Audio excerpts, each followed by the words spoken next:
Baik, terima kasih. Bismillahirrahmanirrahim. Assalamualaikum warahmatullahi wabarakatuh. Waalaikumsalam warahmatullahi wabarakatuh. Alhamdulillah, wassalatu wassalamu ala rasulillah, Sayyidina Muhammadin ibn Abdullah, wa ala alihi wa sahbihi wa man walah, wa la hawla wa la quwata illa billah. Amma ba'd. Ibadallah, usikum binafsi wa iyaya bitaqwallah, faqad fazal muttaqun. Kama qala Allah Ta'ala fil Qur'anil Azim, ya ayyuhalladzina amanu ittaqullaha haqqa tuqatih wa la tamutunna illa wa antum muslimun. Wa qala aidan, ya ayyuhan nasu ubudu rabbakumul ladzi khalaqakum min nafsin wahidah wa khalaqa minha zawjaha wa batha minhuma rijalan katsiran wa nisaa'a. Wattaqullaha alladzi tasaaluna bihi wal arham, innallaha kana 'alaikum raqiba. Alhamdulillah, puji syukur kepada Allah Subhanahu wa taala atas segala limpahan nikmat, karunia dan hidayahnya sehingga hari ini kita masih diberikan nikmat sehat, bisa berada dalam satu majelis ini. Salawat serta salam senantiasa tercurah limpahkan kepada junjungan sekaligus panutan kita, yakni Nabi besar Muhammad sallallahu alaihi wasallam, pada keluarganya, sahabat dan pengikutnya yang istiqomah di dalam menegakkan sunnah-sunnahnya hingga yaumil akhir.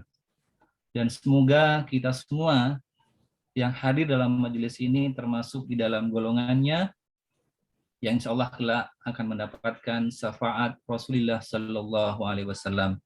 Amin, Allahumma amin.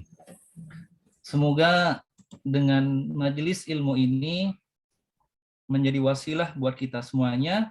Allah luaskan rezeki kita penuh dengan keberkahan. Allah panjangkan usia kita penuh dengan kemanfaatan.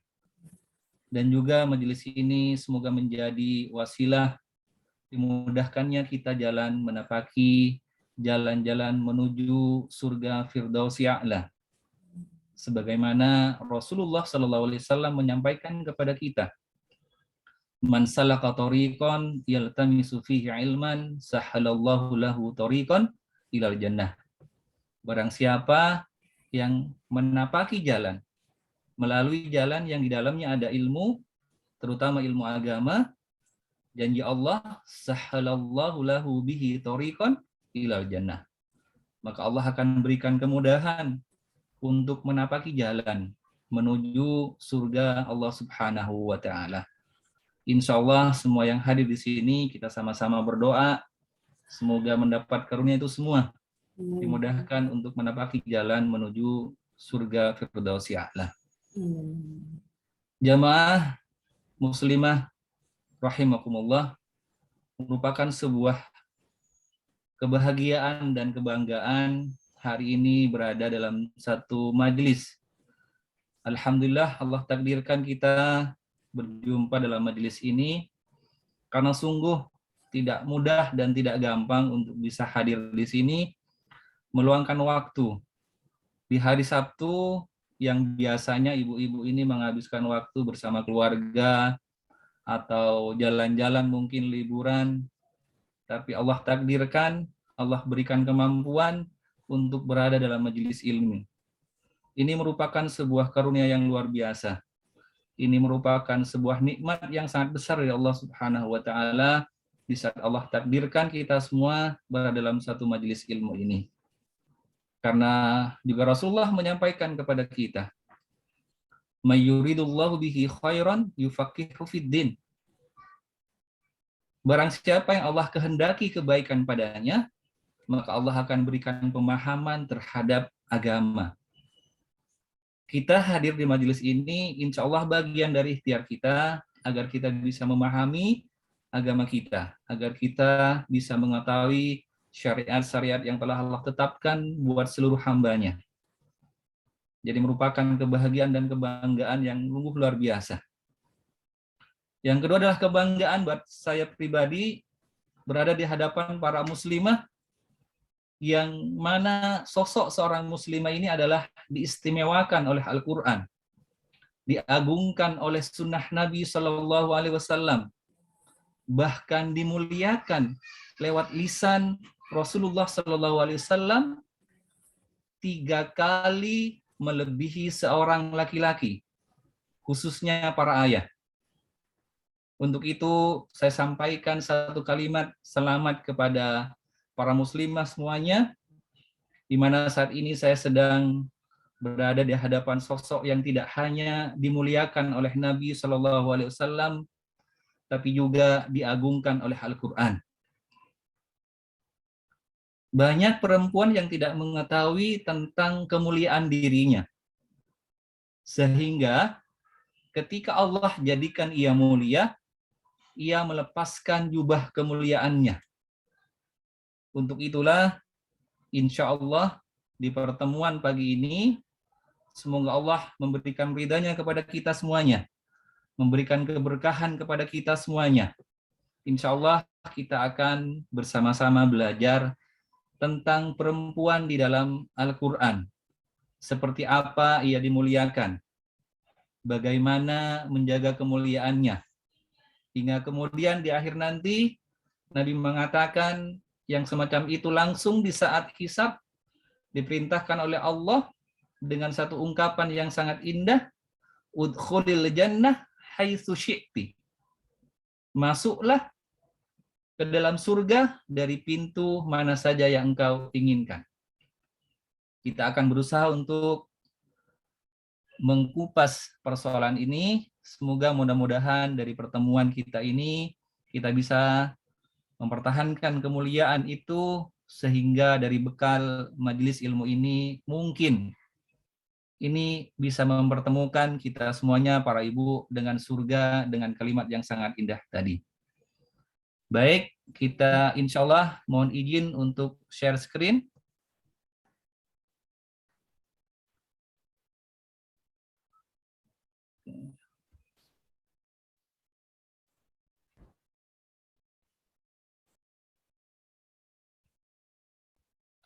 Terlihat ya? Terlihat, Ibu? Terlihat, Ustaz. Terlihat. Baik, alhamdulillah. Baik, tema kita di pagi ini adalah keistimewaan perempuan di dalam Al-Quran. Sebelum masuk kepada keistimewaan perempuan, kita akan awali dengan membahas keistimewaan manusia secara umum. Karena perempuan juga masuk bagian dari manusia, agar mendapatkan penjabaran secara holistik. Kita mulai dengan bagaimana Allah memuliakan manusia itu. Yang pertama adalah dari Al-Quran, surat Al-Isra ayat yang ke-70, Allah Subhanahu wa taala menyampaikan, walaqad karramna bani adama wa hamalnahum fil barri wal bahri wa razaqnahum minat thayyibati wa faddalnahum ala katsirin mimman khalaqna tafdila. Allah menyampaikan kepada kita, walaqad karramna, sungguh benar-benar telah kami muliakan Bani Adam. Kami angkat mereka. Kami angkut mereka di daratan dan di lautan. Kami beri mereka rezeki dari yang baik-baik. Dan kami lebihkan mereka dengan kelebihan yang sempurna atas kebanyakan makhluk yang telah kami ciptakan. Allah di sini menyampaikan sungguh dengan kalimat yang sangat indah. Allah menyampaikan dengan diawali dengan kalimat walaqad. Kalimat walaqad ini adalah penekanan. Penekanan dua huruf ada lam taukid, namanya huruf lam dan qad. Ini tidak selalu disandingkan oleh Allah Subhanahu wa taala. Terbiasa adalah dipisah antara lam dan qad di sini. Contohnya yang lam itu adalah wal asr innal insana lafi. La-nya adalah sungguh-sungguh berada di dalam. Dan biasanya Qad ini juga terpisah dari lamnya. Contohnya di surat Al-Mu'minun yang ayat pertama, qad aflahal mu'minun. Tapi di dalam ayat ini Allah gabungkan antara lam dan qadnya. Laqad. Sehingga di saat ini disandingkan, ini bermakna bahwa benar-benar dan sungguh-sungguh agar kita meyakini. Dan Allah menginginkan jangan sampai ada sedikit pun keraguan di dalam diri kita terhadap ayat ini. Jadi Allah menekankan dengan kalimat walaqad, laqad karomna. Sungguh kita telah dimuliakan oleh Allah Subhanahu wa taala. Dan menariknya juga kalau ibu-ibu perhatikan di kata yang saya kasih garis bawah adalah kata karomna. Kata karomna ini adalah superlatif atau tafdil di saat mengagungkan. Allah pilihkan diksi adalah karomna. Padahal yang umum adalah katanya seharusnya akromna. Akrom, afdala. Memuliakan, lebih memuliakan. Tapi Allah pilihkan akromna. Ada mukjizat tersendiri di balik penggunaan kata itu. Ada ijazul Quran di situ yang sungguh-sungguh luar biasa. Saya berikan gambaran secara singkat. Di saat Allah pilihkan kita kalimat karomna, kemuliaan yang Allah berikan kepada kita, kepada manusia, tidak hanya dalam satu fase, tidak hanya dalam satu tahapan. Beda dengan penggunaan akrom. Kalau digunakan karomna, ini maknanya adalah kemuliaan itu berlangsung lama, bukan hanya satu fase, dan berangsur-angsur. Maknanya apa? Sejak sebelum kita dilahirkan, manusia sebelum dilahirkan, kemudian Allah lahirkan, Allah berikan pertumbuhan, hingga dewasa, hingga tua, hingga ajalnya, itu adalah berlangsung semuanya dalam kemuliaan. Allah sudah lebihkan emang manusia agar senantiasa berada dalam kemuliaan. Contoh yang paling gampang adalah kalau kita ngelihat di dalam surat Ali Imran ayat yang ketiga. Nazzala 'alaikal kitaba bil haqqi musaddiqan lima baina yadayhi wa anzalat taurata wal injil. Perhatikan kata nazzala. Kata nazzala ini sama dengan kata yang tadi, karomna. Nazzala, karomna. Sama dengan yang saya tampilkan tadi, anzala. Di saat Allah pergunakan kata untuk Alkitab, untuk Al-Quran, Allah menyampaikan dengan redaksi nazzala. Allah menurunkan Alkitab, yakni Al-Quran, kepada Nabi Muhammad dengan yang sebenarnya. Membenarkan kitab yang telah diturunkan dan menurunkan Taurat dan Injil. Untuk kitab Taurat dan Injil, Allah pergunakan kata anzala, bukan nazzala. Ini maknanya apa? Yang nazzala ini adalah turun secara berangsur-angsur kepada Rasulullah SAW selama masa kenabian Rasulullah, kurang lebih 23 tahun. Dan ini berlangsung terus-menerus, bukan hanya dalam satu fase.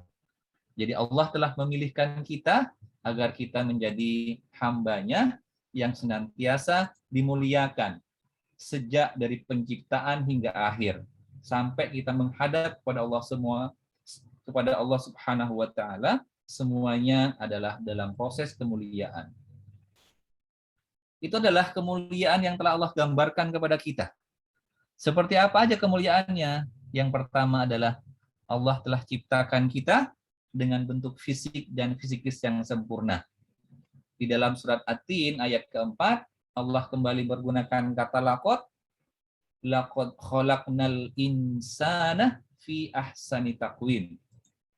Sungguh kami telah ciptakan manusia dalam bentuk yang sebaik-baiknya. Inilah bersyukur sekali Allah pilihkan kita menjadi manusia. Menjadi makhluk yang benar-benar dimuliakan, makhluk yang diciptakan secara sempurna, baik secara fisik maupun secara fisikis.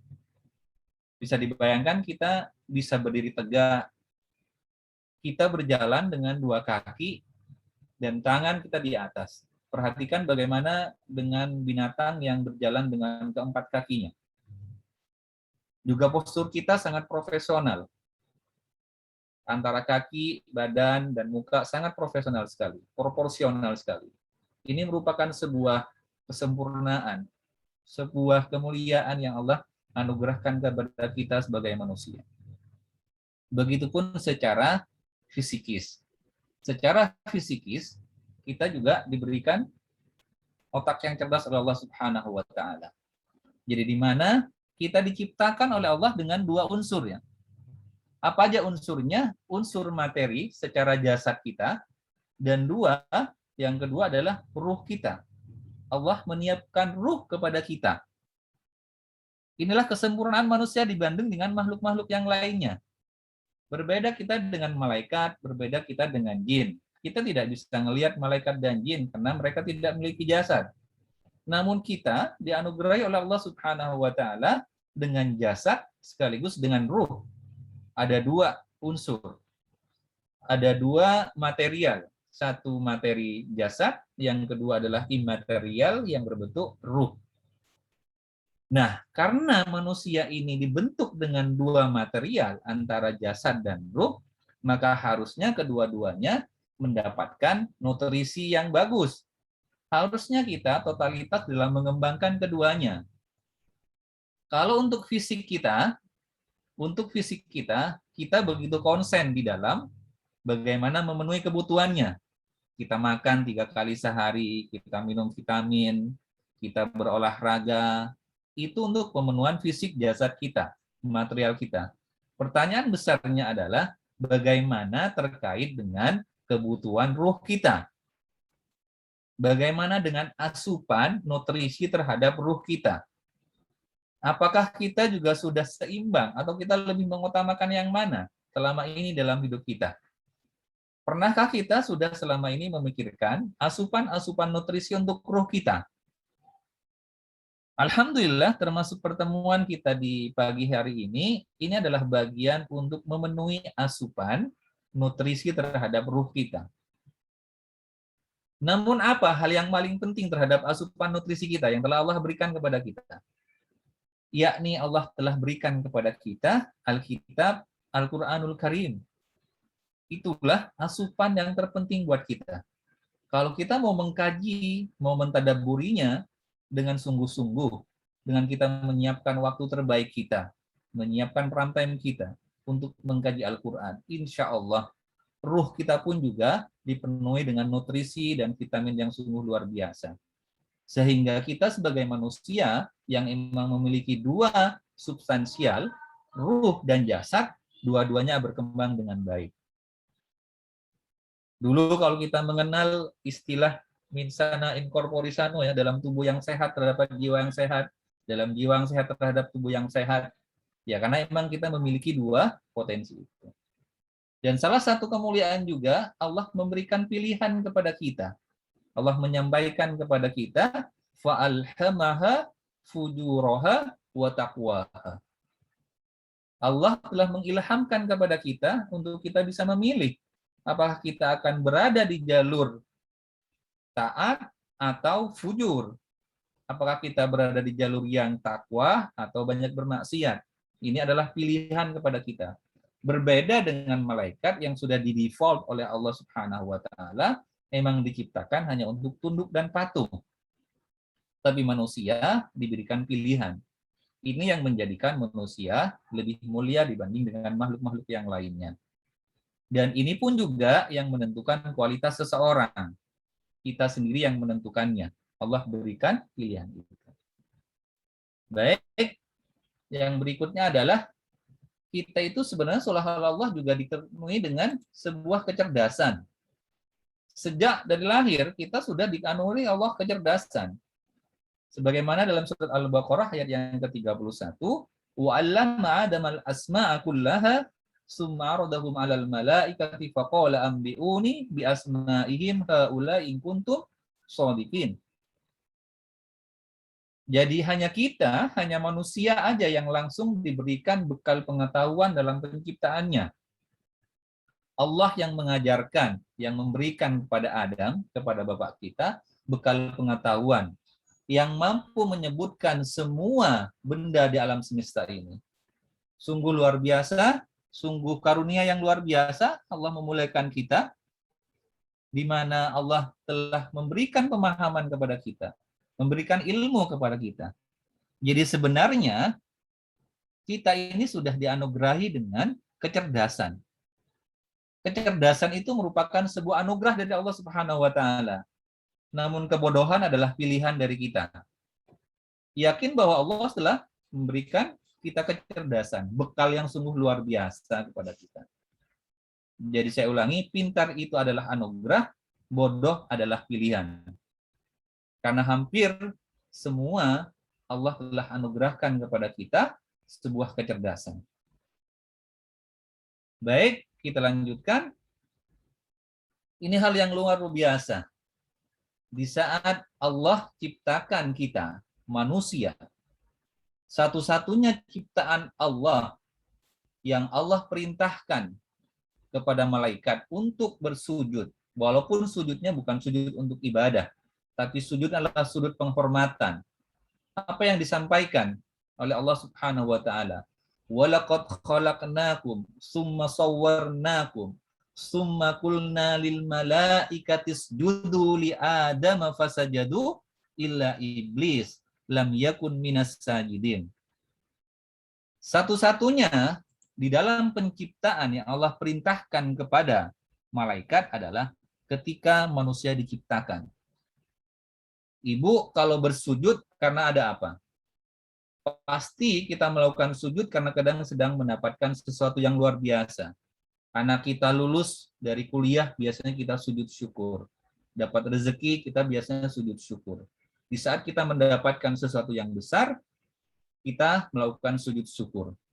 Dan Allah memerintahkan sujud syukur ini mengindikasikan bahwa manusia itu adalah makhluk ciptaan yang sungguh luar biasa. Sehingga Allah perintahkan kepada malaikat untuk bersujud. Ini menandakan bahwa suatu kemuliaan, sebuah keistimewaan yang luar biasa. Allah perintahkan untuk bersujud. Malaikat bersujud, namun jin tidak bersujud. Apa yang terjadi? Agar kita bisa ngambil ibrahnya. Dilanjutkan di ayat berikutnya, qala ma manaka alla tasjudu id amartuk, kata Allah, "Hei jin, kenapa kamu tidak sujud ketika saya perintahkan kepada kamu untuk bersujud terhadap Adam?" Apa yang dikatakan oleh jin? Qala ana khairum minhu khalaqtani min nar wa khalaqtahu min tin. Perhatikan redaksinya.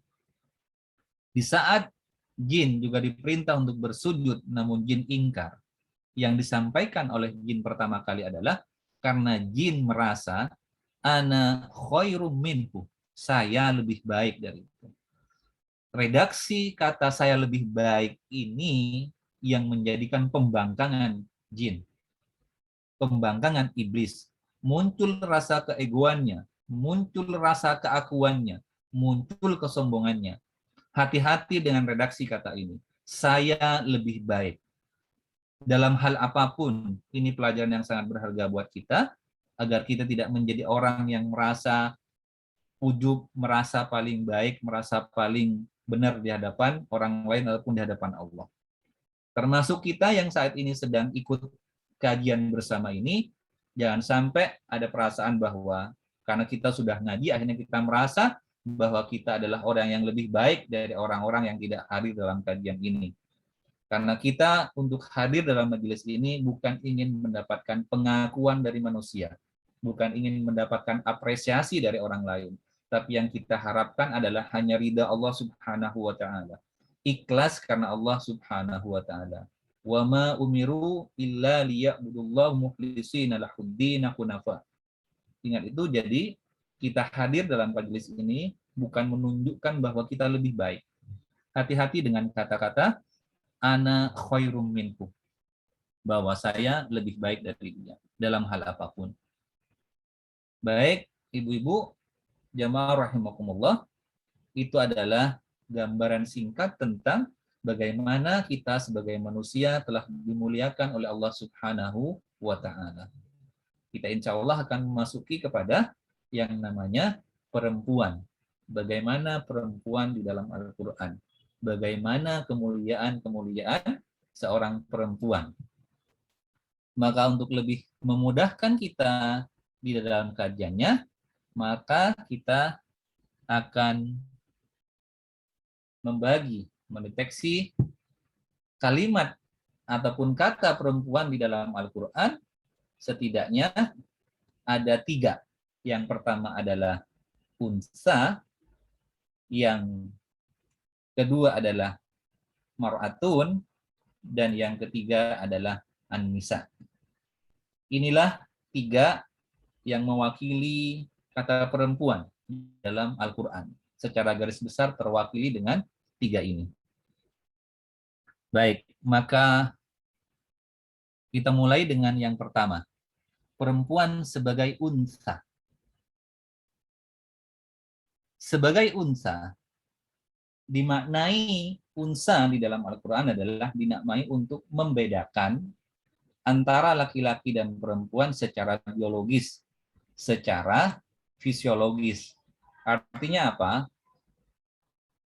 Bahwa kalau ada redaksi unsa di dalam Al-Quran, ini untuk menunjukkan bahwa ada yang membedakan secara fisik, secara biologis antara perempuan dan wanita. Dan hebatnya kalimat unsa ini, kalau kita cari di dalam kamus bahasa Arab, maka unsa ini tidak ada lain hanya bermakna bahwa unsa dinamai unsa karena unsa itu memiliki 3 kelebihan yang tidak dimiliki oleh kaum laki-laki.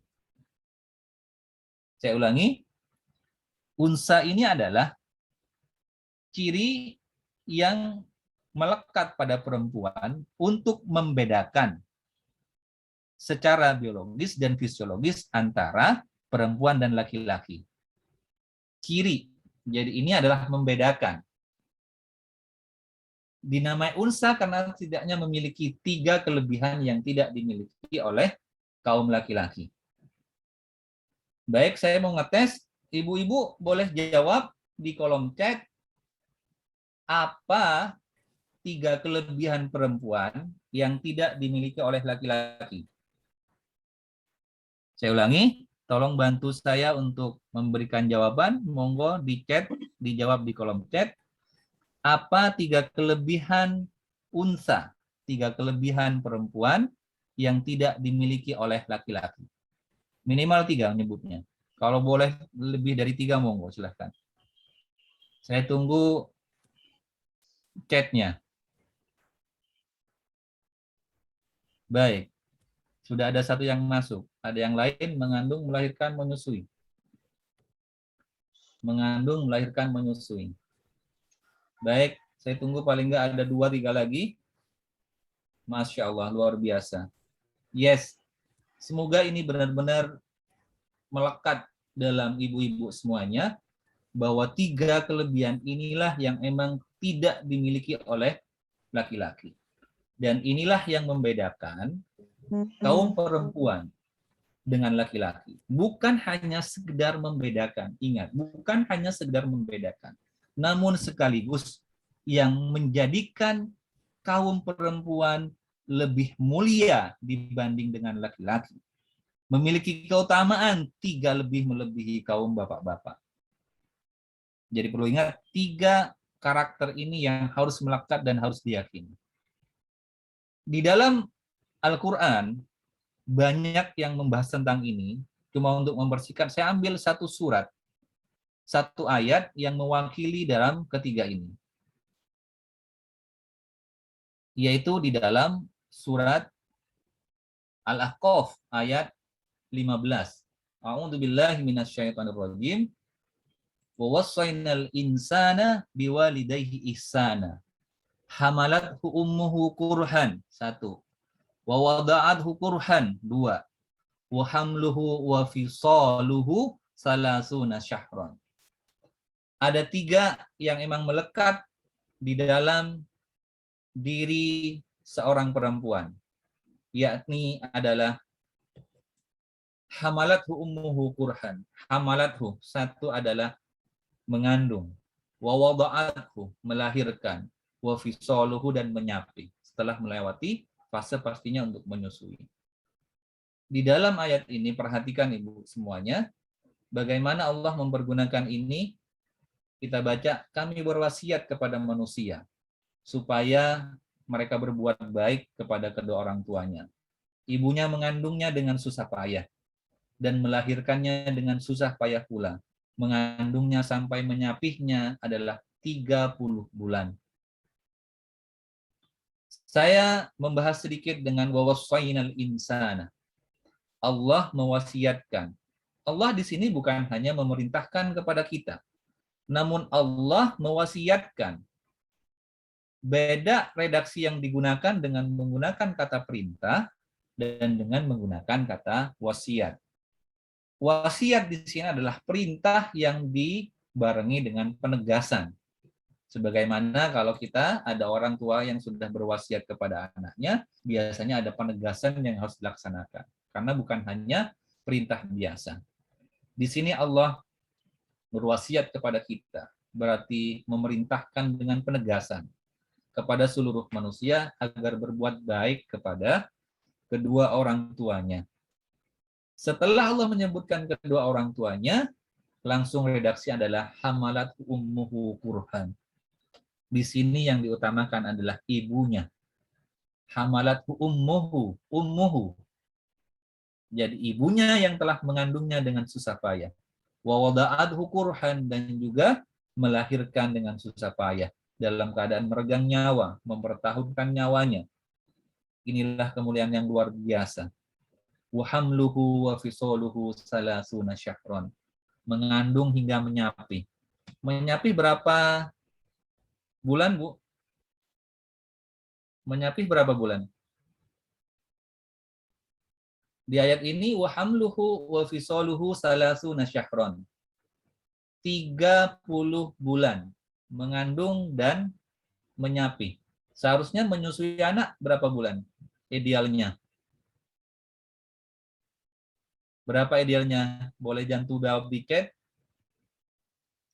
24 bulan. 4 bulan, Ustaz. 24 bulan, ya. 2 tahun berarti. Idealnya karena memang Al-Quran menganjurkan di dalam Al-Baqarah di ayat 233 adalah untuk menyapih kalau mau sempurna kehamilan adalah dalam waktu 2 tahun, yakni 24 bulan. Berarti yang 6 bulan bisa orang itu melahirkan dalam kondisi kandungan 6 bulan. Sebagaimana mengacu dalam ayat ini, salasuna syahron, 3 bulan, 30 bulan itu apa? Mengandung dan menyapih. Menyapihnya 2 tahun, jadi hamil bisa saja. Hamil orang bisa melahirkan dengan kandungan paling minim adalah di usia 6 bulan. Jadi usia 6 bulan sudah bisa melahirkan. Ini contoh redaksi ayat ini. Nah, dalam ayat ini benar-benar kelebihan seorang perempuan yang tidak dimiliki oleh laki-laki adalah 3 sifat inilah. Yang pertama mengandung, yang ketiga adalah melahirkan, yang ketiga adalah menyusui. Maka 3 sifat inilah yang akhirnya kaum perempuan itu dimuliakan oleh Rasulullah SAW. Kita lihat bagaimana Rasulullah menyampaikan kepada kita. Ada seorang laki-laki yang menemui Rasulullah SAW kemudian bertanya, "Ya Rasulullah, man abar?"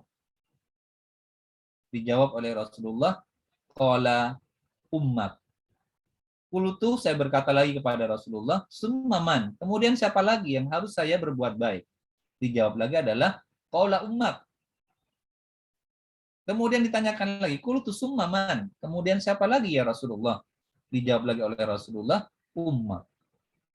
Kemudian bertanya lagi, "Qultu summa man?" Kemudian dijawab di jawaban yang keempat baru qala abak, kemudian bapakmu.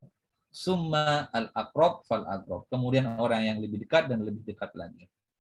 Jadi di sini Rasulullah juga menyampaikan bahwa penekanan kemuliaan seorang perempuan melebihi dari kaum bapak 3 kali disebutkan di surah ini.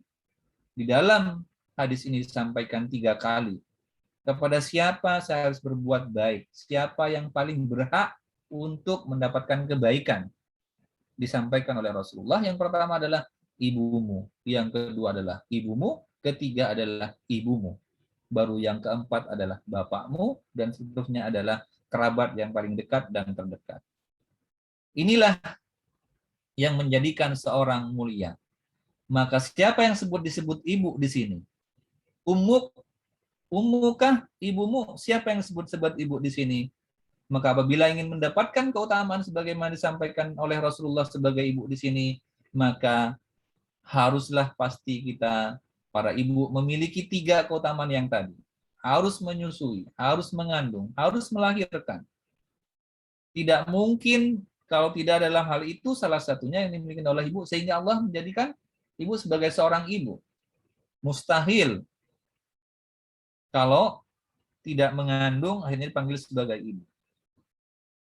Maka peran-peran ini yang benar-benar harus dimaksimalkan, dioptimalkan. Ibu memiliki keutamaan yang luar biasa seperti ini karena memiliki 3 peran penting tadi yang tidak dimiliki oleh peran bapak atau laki-laki. Dan di dalam penelitian terkini, kenapa terkait dengan hadis ini sampai 3 kali ibu-ibu itu dimuliakan oleh Rasulullah? Hasilnya adalah hampir 75% perilaku yang terhadap pada ibu akan memberikan pengaruh dampak terhadap anak dan keturunannya. Baik itu secara emosi, secara mentalitas, perasaan kedekatan yang sangat dalam antara ibu dan anak, itu sungguh luar biasa. Saham terbesar dalam diri seorang anak itu adalah hampir 75% adalah saham dari seorang ibu. Dan inilah juga yang memberikan kedekatan seorang ibu dan terhadap anak. Jadi kemampuan anak itu dalam beraktivitas pasti punya rasa terhadap ibunya. Susah untuk dipisahkan. Begitupun dengan kesolehan seorang anak. Ini sangat tergantung selama proses 3 yang ini. Ibu kalau ingin menciptakan, melahirkan seorang anak yang sungguh luar biasa, yang soleh, yang cerdas, perhatikan 3 proses ini. Proses mengandungnya di saat hamil, proses mau melahirkan, dan proses menyusui. Apa aktivitas yang banyak dilakukan selama proses ini? Amal-amal soleh apa saja yang dilakukan selama 3 proses ini? Karena disinilah penentu. Ini yang benar-benar menjadikan kualitas seorang perempuan memiliki kemuliaan. Bisa jadi apabila dalam salah satu aktivitas yang 3 ini, kemudian Allah tetapkan ajal terhadap ibu sekalian, maka ibu setara dengan orang yang syahid jihad fi sabilillah. Ibu yang sedang menjalani 3 tahapan proses ini, baik dalam salah satunya, dan Allah tetapkan ajalnya, maka setara dengan jihad fi sabilillah. Udah syahid, syuhada berarti ibu semuanya. Inilah keutamaan yang sungguh luar biasa yang Allah telah anugerahkan kepada para ibu. Dan ini pula yang akhirnya terjadi kerekatan antara ibu-ibu dan anaknya. Beda mungkin kalau dengan bapak-bapak. Bapak-bapak kalau sedang bekerja bisa jadi lupa terhadap anaknya. Tapi kalau ibu sedang masak, ingat pasti sama anaknya. Bedanya situ. Karena saham terbesar adalah 70% adalah dimiliki oleh seorang ibu. Sungguh luar biasa bagaimana peran-peran ibu ini yang diangkat derajatnya oleh Allah Subhanahu wa taala, oleh Rasulullah Shallallahu alaihi wasallam melalui lisan beliau sampai 3 kali dengan 3 peran ini. Pastinya asalkan ketiga peran ini dioptimalkan. Ketiga peran ini dimaksimalkan. Jadi harusnya berbangga sekali seorang ibu telah diberikan anugerah. Dipilih ibu-ibu sekalian ini menjadi seorang perempuan. Dan setiap manusia, baik laki-laki maupun perempuan, memiliki fitrahnya sendiri. Jadi ingat, itu adalah fitrah yang melekat pada seorang ibu. Tidak mungkin itu akhirnya fitrah diambil oleh seorang laki-laki. Jadi aneh akhirnya di saat zaman-zaman sekarang ada laki-laki yang minjam rahim, ada laki-laki yang nikah sama laki-laki ingin melahirkan. Itu sungguh menyalahi kodrat, menyalahi fitrahnya. Begitupun dengan fitrah ibu-ibu seharusnya, karena peran utamanya adalah yang menjadikan seorang perempuan istimewa adalah 3 peran itu, maka maksimalkan itu. Jangan sampai terlewatkan, baik itu dalam hal menyusui, kalau bisa diusahakan bagaimana seharusnya secara sempurna menyusui hingga 2 tahun usia anak kita. Rasakan kedekatannya, karena efeknya sungguh luar biasa. Kedekatan seorang ibu dengan seorang anak ini sungguh berbeda sekali antara bapak-bapak dan anaknya. Anak boleh jauh kemanapun, tapi ibu selalu terpaut. Dan di saat ibu emang sudah mendidik dengan baik, begitupun dengan anak. Mau berjarak pisah ribuan kilometer, pasti yang diingat adalah ibunya. Yang paling diingat adalah ibunya. Karena ikatan batin, ikatan emosional yang tercipta antara seorang ibu dan anak. Karena apa? Karena saham terbesar yang membentuk karakter seorang anak adalah seorang ibu. Baik, kita lanjutkan. Dengan posisi unsa tadi, Allah juga menyampaikan bahwa perempuan itu memiliki kedudukan yang sama di hadapan Allah Subhanahu wa taala. Wa may ya'mal minas solihati min dzakarin aw unsa wa huwa mu'minun fa ulaika yadkhuluna al-jannah wa la yudlamuna naqira. Wa may ya'mal, barang siapa yang mengerjakan minas solihati, amal-amal soleh, min dzakarin aw unsa, baik itu laki-laki ataupun wanita, wa huwa mu'minun, ia orang yang beriman, faulaika yadkhulunal jannah, maka mereka itu masuk ke dalam surga, wala yudlamuna naqiran, dan mereka tidak dianiaya sedikit pun. Jadi baik laki-laki maupun perempuan, asalkan beriman, di hadapan Allah orang yang berbuat saleh sama kedudukannya. Sama-sama mengerjakan amal soleh yang ikhlas karena Allah Subhanahu wa taala, maka ia akan ditempatkan dalam surganya Allah Subhanahu wa taala. Itu tinjauan yang pertama, ditinjau seorang perempuan dari sisi unsa. Yang berikutnya kita memasuki tinjauan dari sisi mar'atun. Mar'ah menunjukkan arti kedewasaan dan kematangan. Dan kedewasaan dan kematangan, mar'ah ini biasanya kalau di dalam Al-Quran seringkali diartikan sebagai istri. Kalau unsa adalah ciri yang melekat pada diri perempuan yang tidak dimiliki oleh laki-laki, kalau mar'atun ini menunjukkan arti kedewasaan dan kematangan yang selalu diartikan sebagai istri di dalam Al-Quran. Kita coba lihat ayatnya, yakni di surat At-Tahrim ayat yang ke-11. Daraballahu mathalan lilladzina amanu imra'ata fir'auna idza qalat rabbibni li indaka baitan fil jannati wa najjini min fir'auna wa amalihi wa najjini minal qaumidz zalimin. Allah telah membuat perumpamaan kepada orang-orang yang beriman. Apa perumpamaannya? Perumpamaannya adalah istri Fir'aun. Siapa Bu istri Fir'aun, Bu?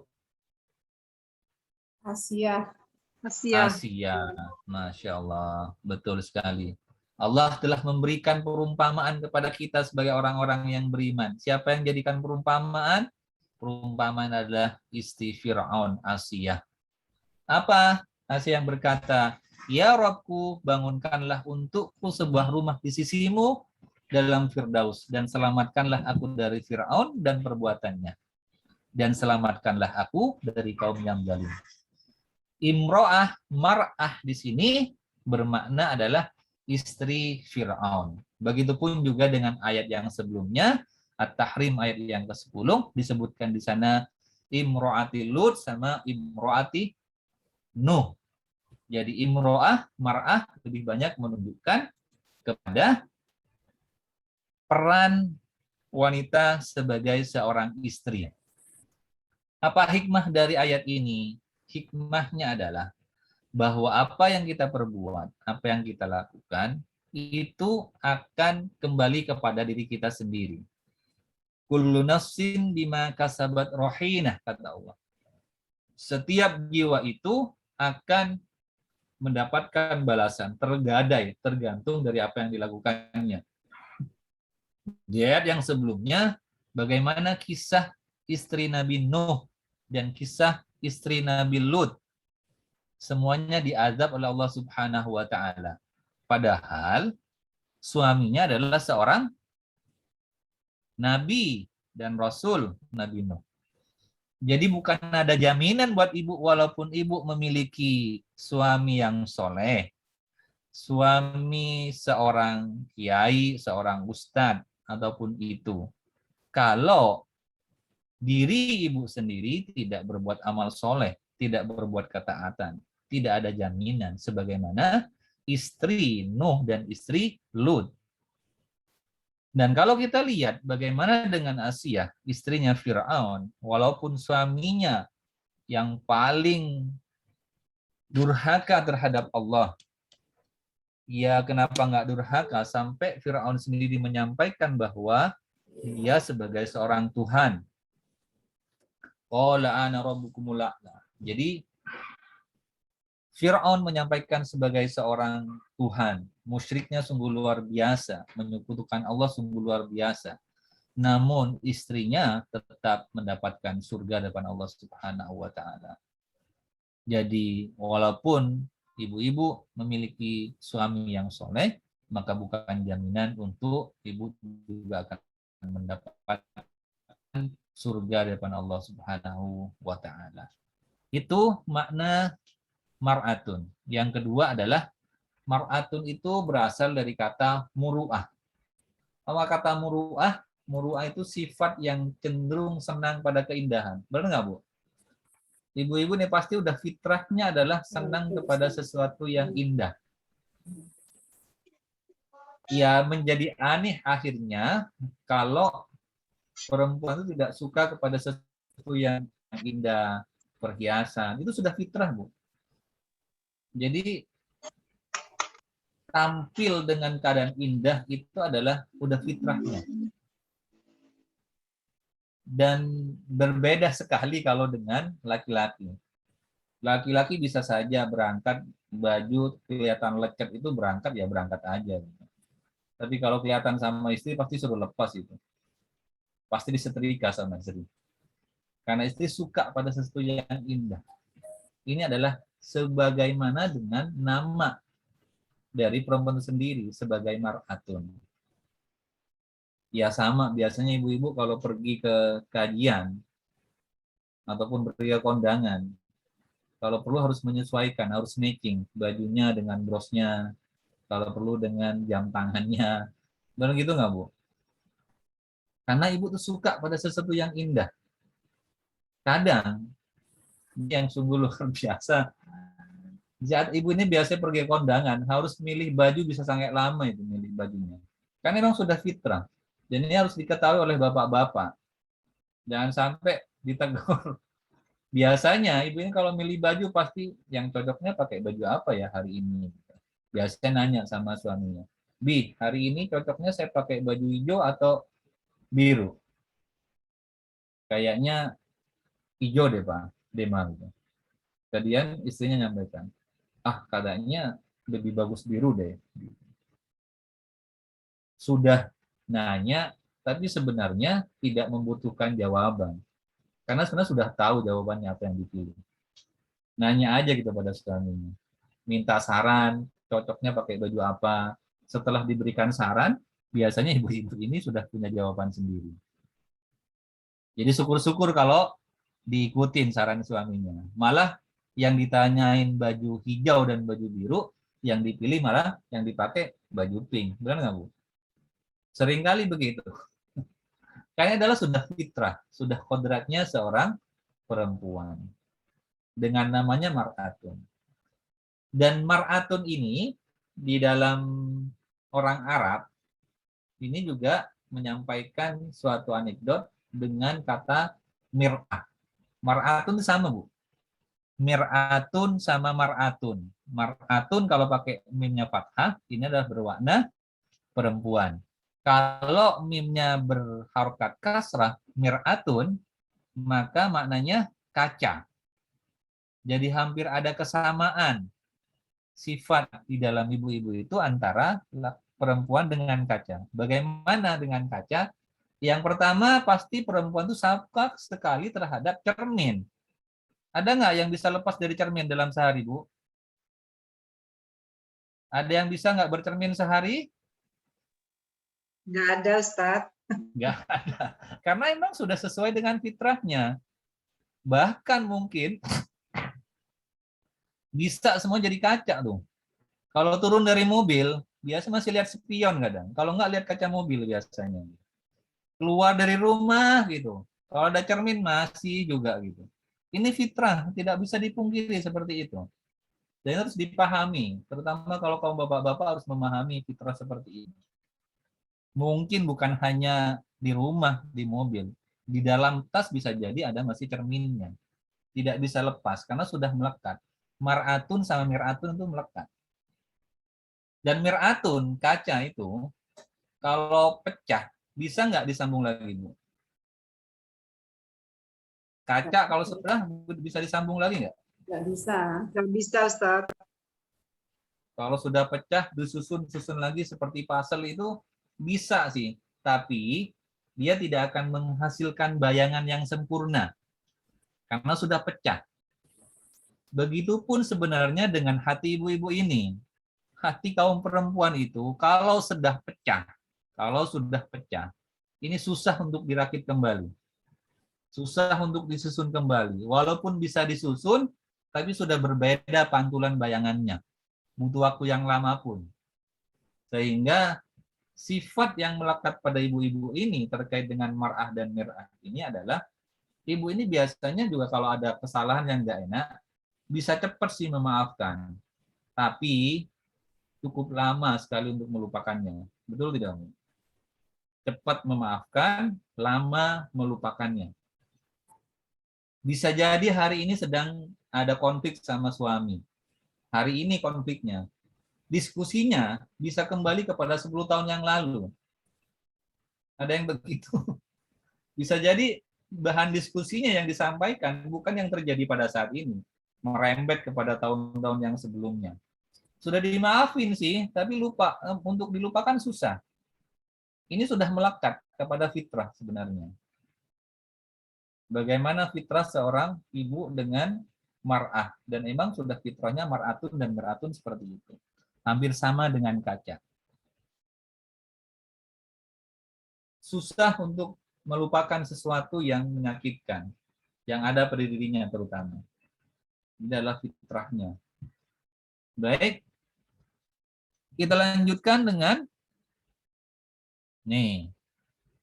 Rasulullah juga menyampaikan kepada kita, ad-dunya mata'un wa khairu mata'id dunya al-mar'atu sholihah. Dunia adalah perhiasan dan sebaik-baik perhiasan dunia adalah istri yang solehah. Jadi selain fitrahnya emang adalah suka kepada sesuatu yang indah, wanita itu pun, terutama wanita yang solehah, adalah sebaik-baik perhiasan dunia. Jadi kalau ibu ingin menjadi sebuah perhiasan, sesuatu yang sangat baik, mengagumkan, jadilah seorang mar'atus solihah, mar'ah yang solehah. Itulah perhiasan yang paling baik. Perhiasan dunia adalah istri yang solehah. Apa ciri istri yang solehah itu adalah yang senantiasa menjaga kehormatannya, kehormatan dirinya dan kehormatan suaminya, yang tidak menceritakan aib keluarganya. Dan kalau dipandang oleh suaminya itu surur, menyenangkan, Bu. Kalau ingin menjadi perhiasan dunia terbaik, sebagaimana fitrah seorang ibu adalah suka terhadap sesuatu yang baik, maka salah satunya adalah harus menyenangkan di saat dipandang oleh suaminya. Jangan terbalik. Jangan menyenangkan kalau dipandang sama orang lain. Tapi di saat dipandang oleh suaminya, malah tidak menyenangkan. Jangan sampai ketukar. Di saat pergi keluar rumah, berdandan yang rapi, yang luar biasa, ingin dilihat biar terlihat indah, apalagi naudzubillah kalau ingin dipandang oleh laki-laki lain. Jangan terbalik. Wanita yang soleha, mar'atus soleha itu adalah yang menyenangkan bisa dipandang oleh suaminya. Jadi kalau di rumah harus bagaimana menyenangkan suaminya. Pertanyaannya kita koreksi. Kalau di rumah biasa pakai baju yang bagus apa pakai baju yang lecek? Pakai daster atau pakai baju yang bagus selama ini? Kalau ingin jadi wanita soleha, pastikan benar-benar pandangan suami sangat menyenangkan. Saya kasih rumusan. Semoga tidak ada bapak-bapak di sini. Buat ibu-ibu.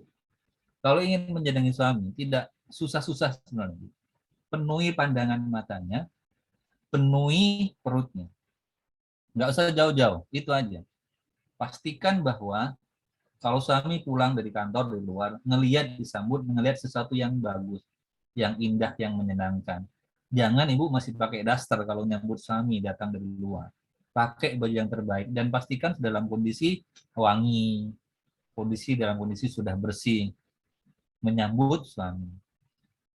Pandangan dipenuhi pandangannya. Yang kedua, penuhi masalah urusan perutnya.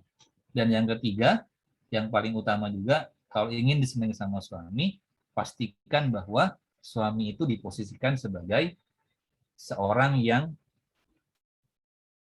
ya memiliki kedudukan.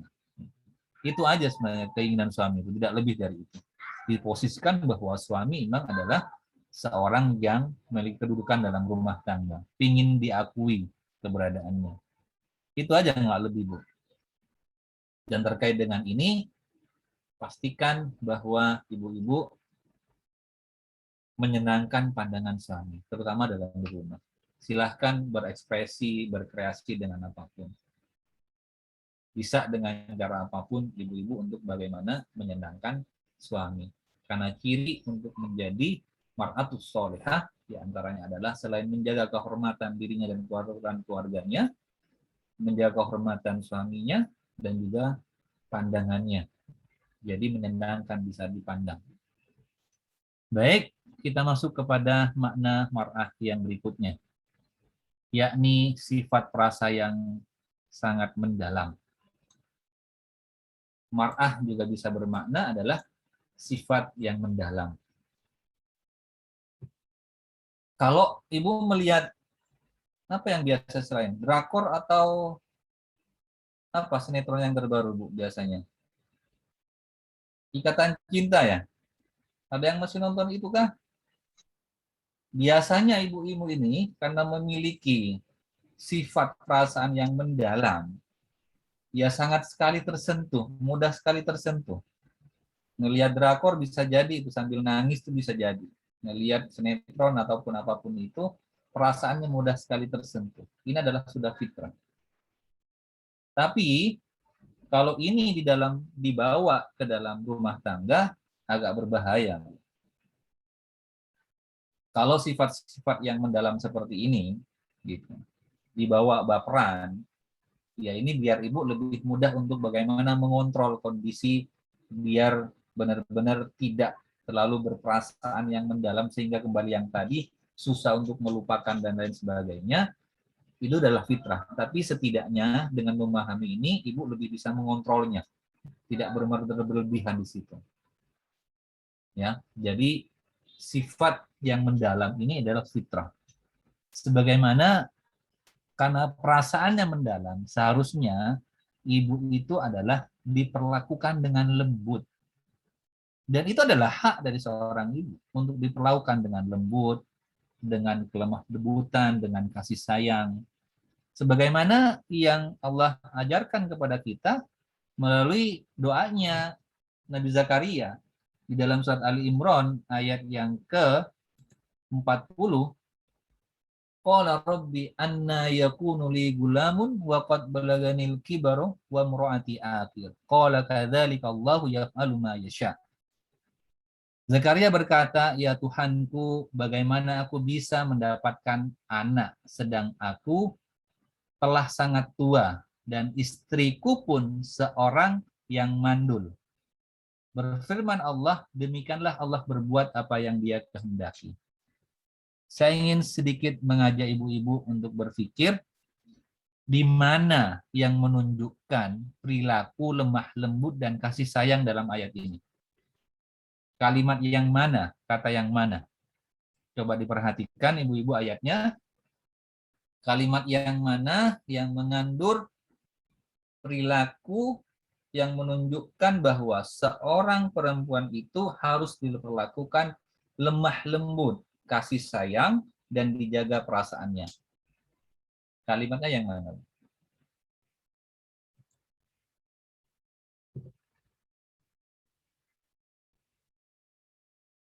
Boleh di open mic-nya atau boleh di chat.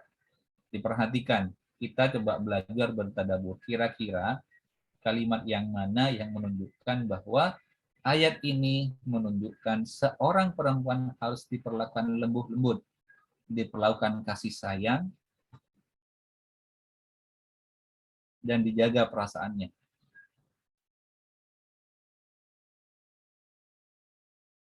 Di chat boleh, di open mic-nya juga boleh.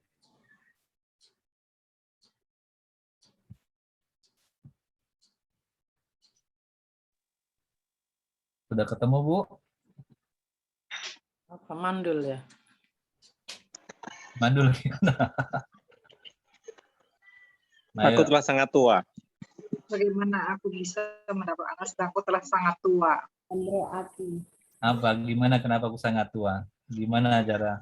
Kenapa bisa disebutkan sebagai perilaku yang lemah lembut, Bu? Apa ya? Monggo. Baik, saya coba bantu. Kalimat redaksi Al-Quran yang sangat detail dan sungguh luar biasa. Nabi Zakaria berkata, Qala rabbi anna yakunu li gulamun wa qad balaganil kibar. Ini adalah redaksi ayat yang dipanjatkan di saat Nabi Zakaria berdoa kepada Allah Subhanahu wa taala. Apa yang disampaikan oleh Nabi Zakaria? Ya Tuhanku, bagaimana aku bisa mendapatkan anak sedang aku telah sangat tua dan istriku pun seorang yang mandul. Ini bisa jadi ayat ini saat disampaikan oleh Nabi Zakaria, ada istrinya di sampingnya. Namun apa yang disampaikan oleh Nabi Zakaria? Nabi Zakaria menyampaikan, aku telah sangat tua. Nabi Zakaria tidak menyampaikan, kami telah sangat tua.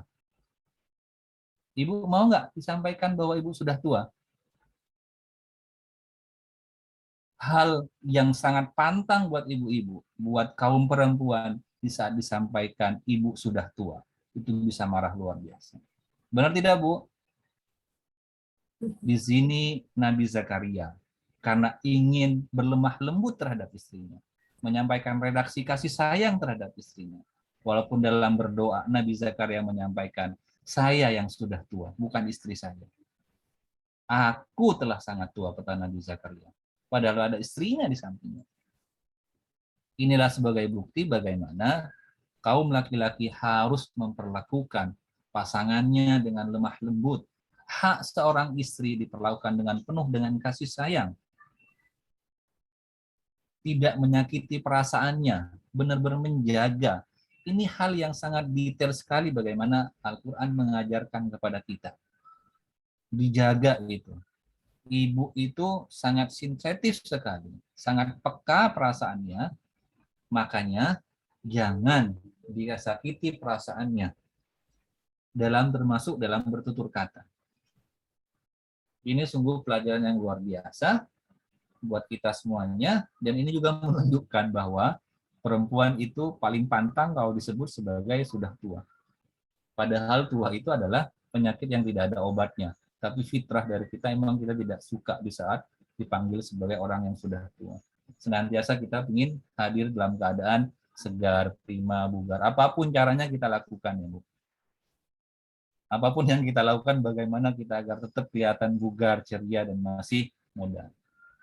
Ini kembali lagi kepada fitrah, yang asalkan para kaum laki-laki, bapak-bapak itu memahami kondisi hal-hal yang seperti ini. Bahwa bagaimanapun memperlakukan istri dengan cara lembut-lembut, kasih sayang, ini adalah hak mereka. Dan ibu-ibu sangat berperasaan.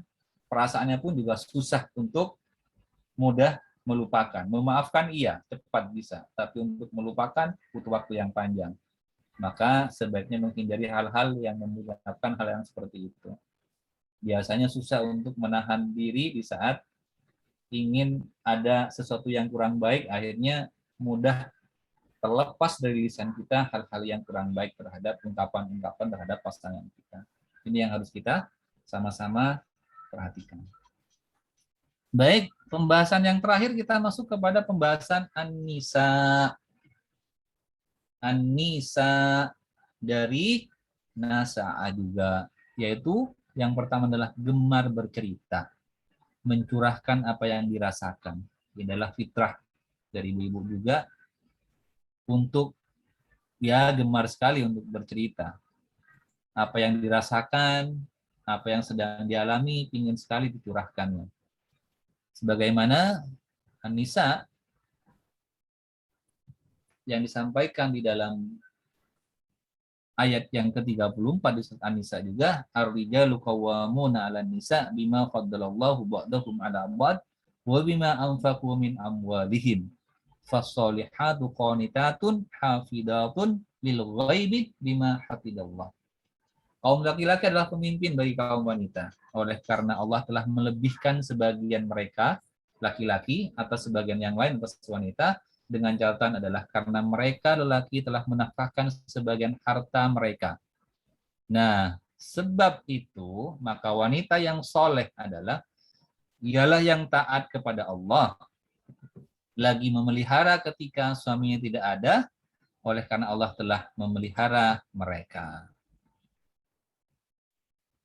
Redaksi ini, walaupun kalimat awalnya adalah ar-rijalu qawwamuna 'alan nisa, kalimat al ini menunjukkan kaum lelaki adalah pemimpin bagi kaum wanita. Tidak semuanya, tidak secara keseluruhan.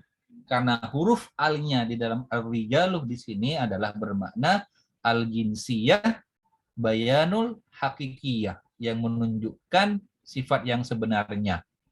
Apabila apa? Apabila laki-laki itu mampu melebihkan sebagian dan mereka, maksudnya apa? Mereka memberikan nafkah atas sebagian harta mereka.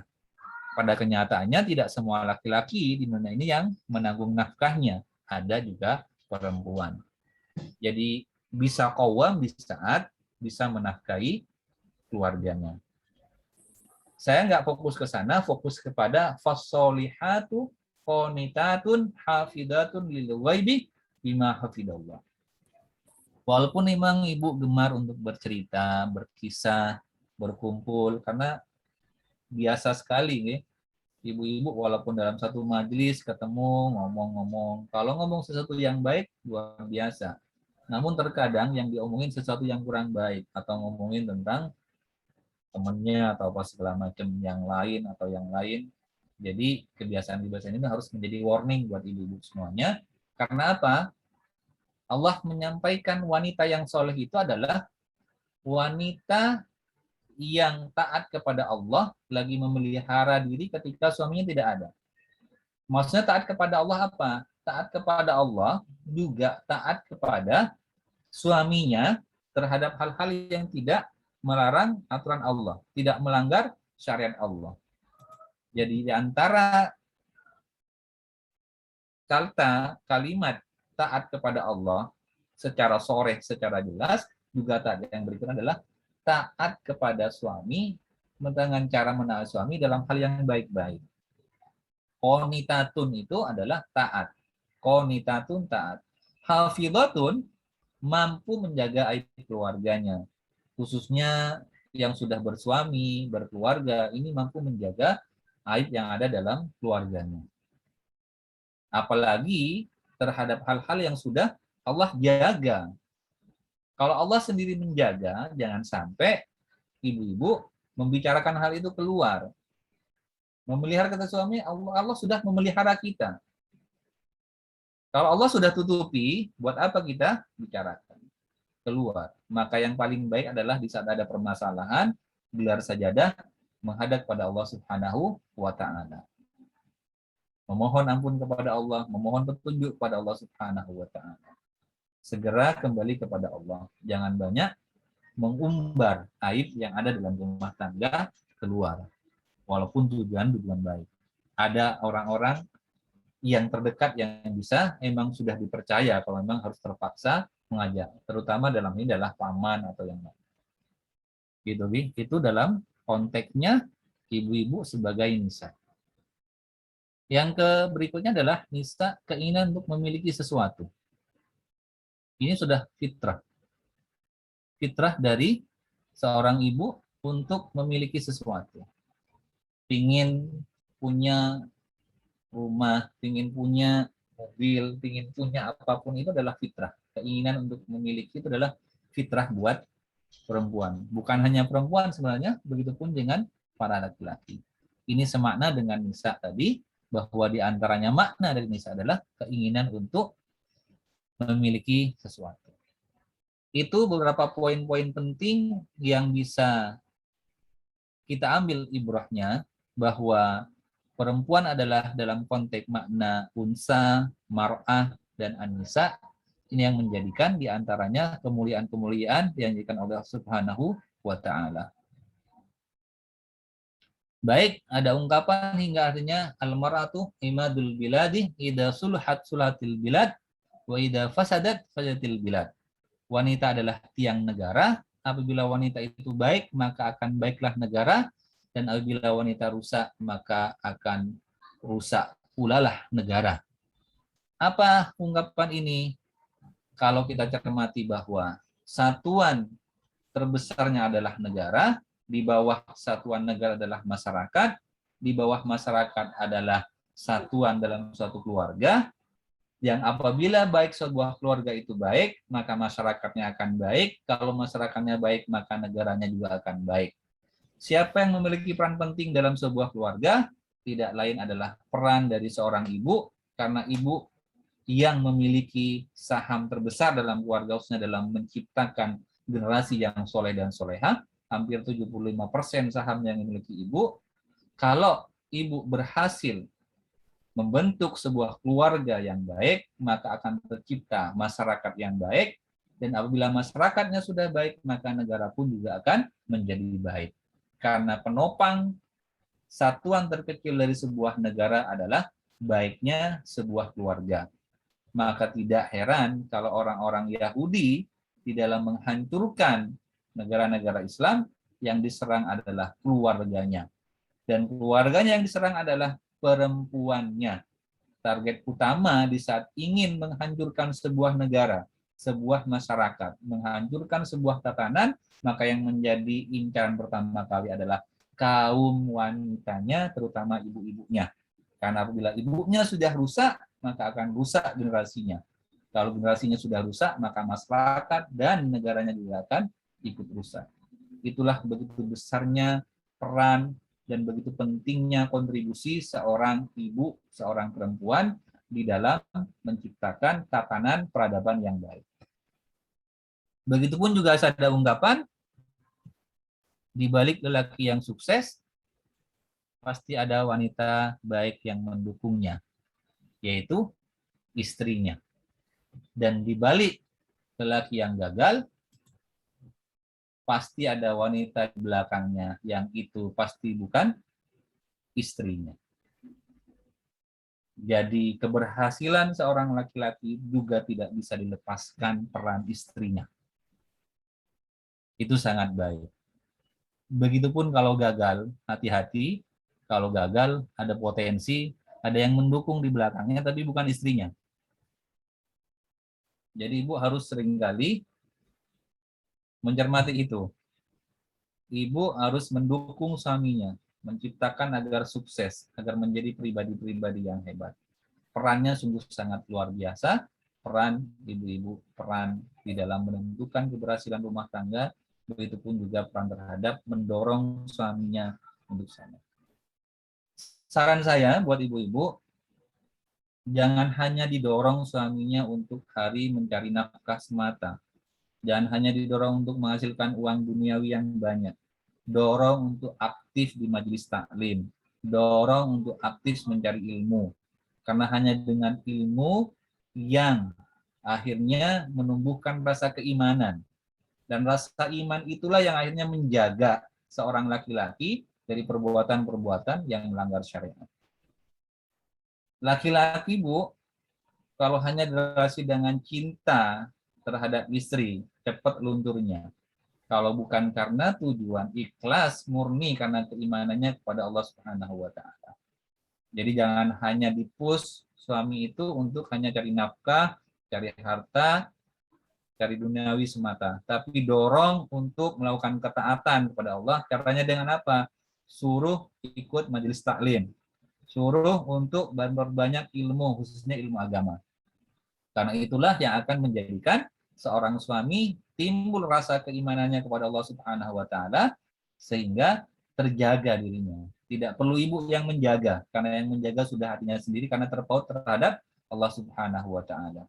Tidak mungkin ibu mengontrol suaminya selama waktu 24 jam. Lama pulangnya telat di telepon. Kemana Pak? Kemana Bi? Kok belum datang? Gitu. Cukup Allah aja yang menjadi pengontrol. Kalau suami sudah ada rasa keimanan di dalam dirinya.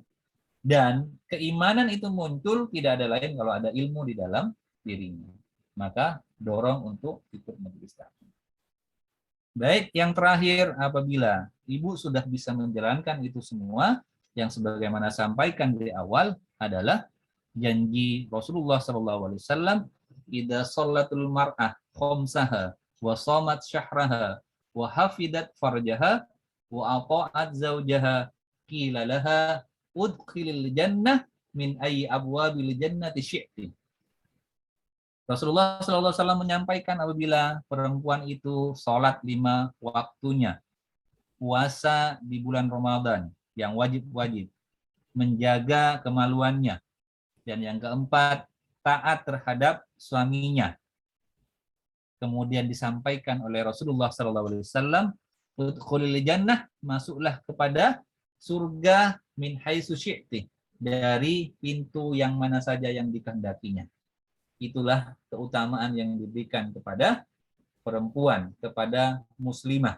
Apabila bisa mengoptimalkan peran-peran yang sudah kita bahas tadi di awal. Baik posisinya sebagai unsa, sebagai mar'ah, ataupun sebagai an-nisa. Mungkin itu yang bisa saya sampaikan di kesempatan pagi hari ini. Semoga ada manfaat, ada ibrah yang bisa diambil. Semoga ini juga menjadi wejangan buat kita semuanya untuk memantapkan kita untuk terus bersyukur sebagai hamba-hamba yang telah Allah pilihkan, ibu sebagai seorang perempuan dengan peran-perannya, dengan fitrah-fitrahnya, begitupun saya sebagai seorang laki-laki yang sudah memang dibedakan oleh Allah Subhanahu wa taala dengan fitrahnya masing-masing. Yang paling penting dalam gender apapun adalah hanya untuk mendekatkan kita kepada Allah Subhanahu wa taala dan hanya satu, berharap ridha Allah Subhanahu wa taala. Mungkin bisa lanjutkan dengan diskusi. Assalamualaikum warahmatullahi wabarakatuh. Waalaikumsalam warahmatullahi wabarakatuh. Alhamdulillahirabbil alamin.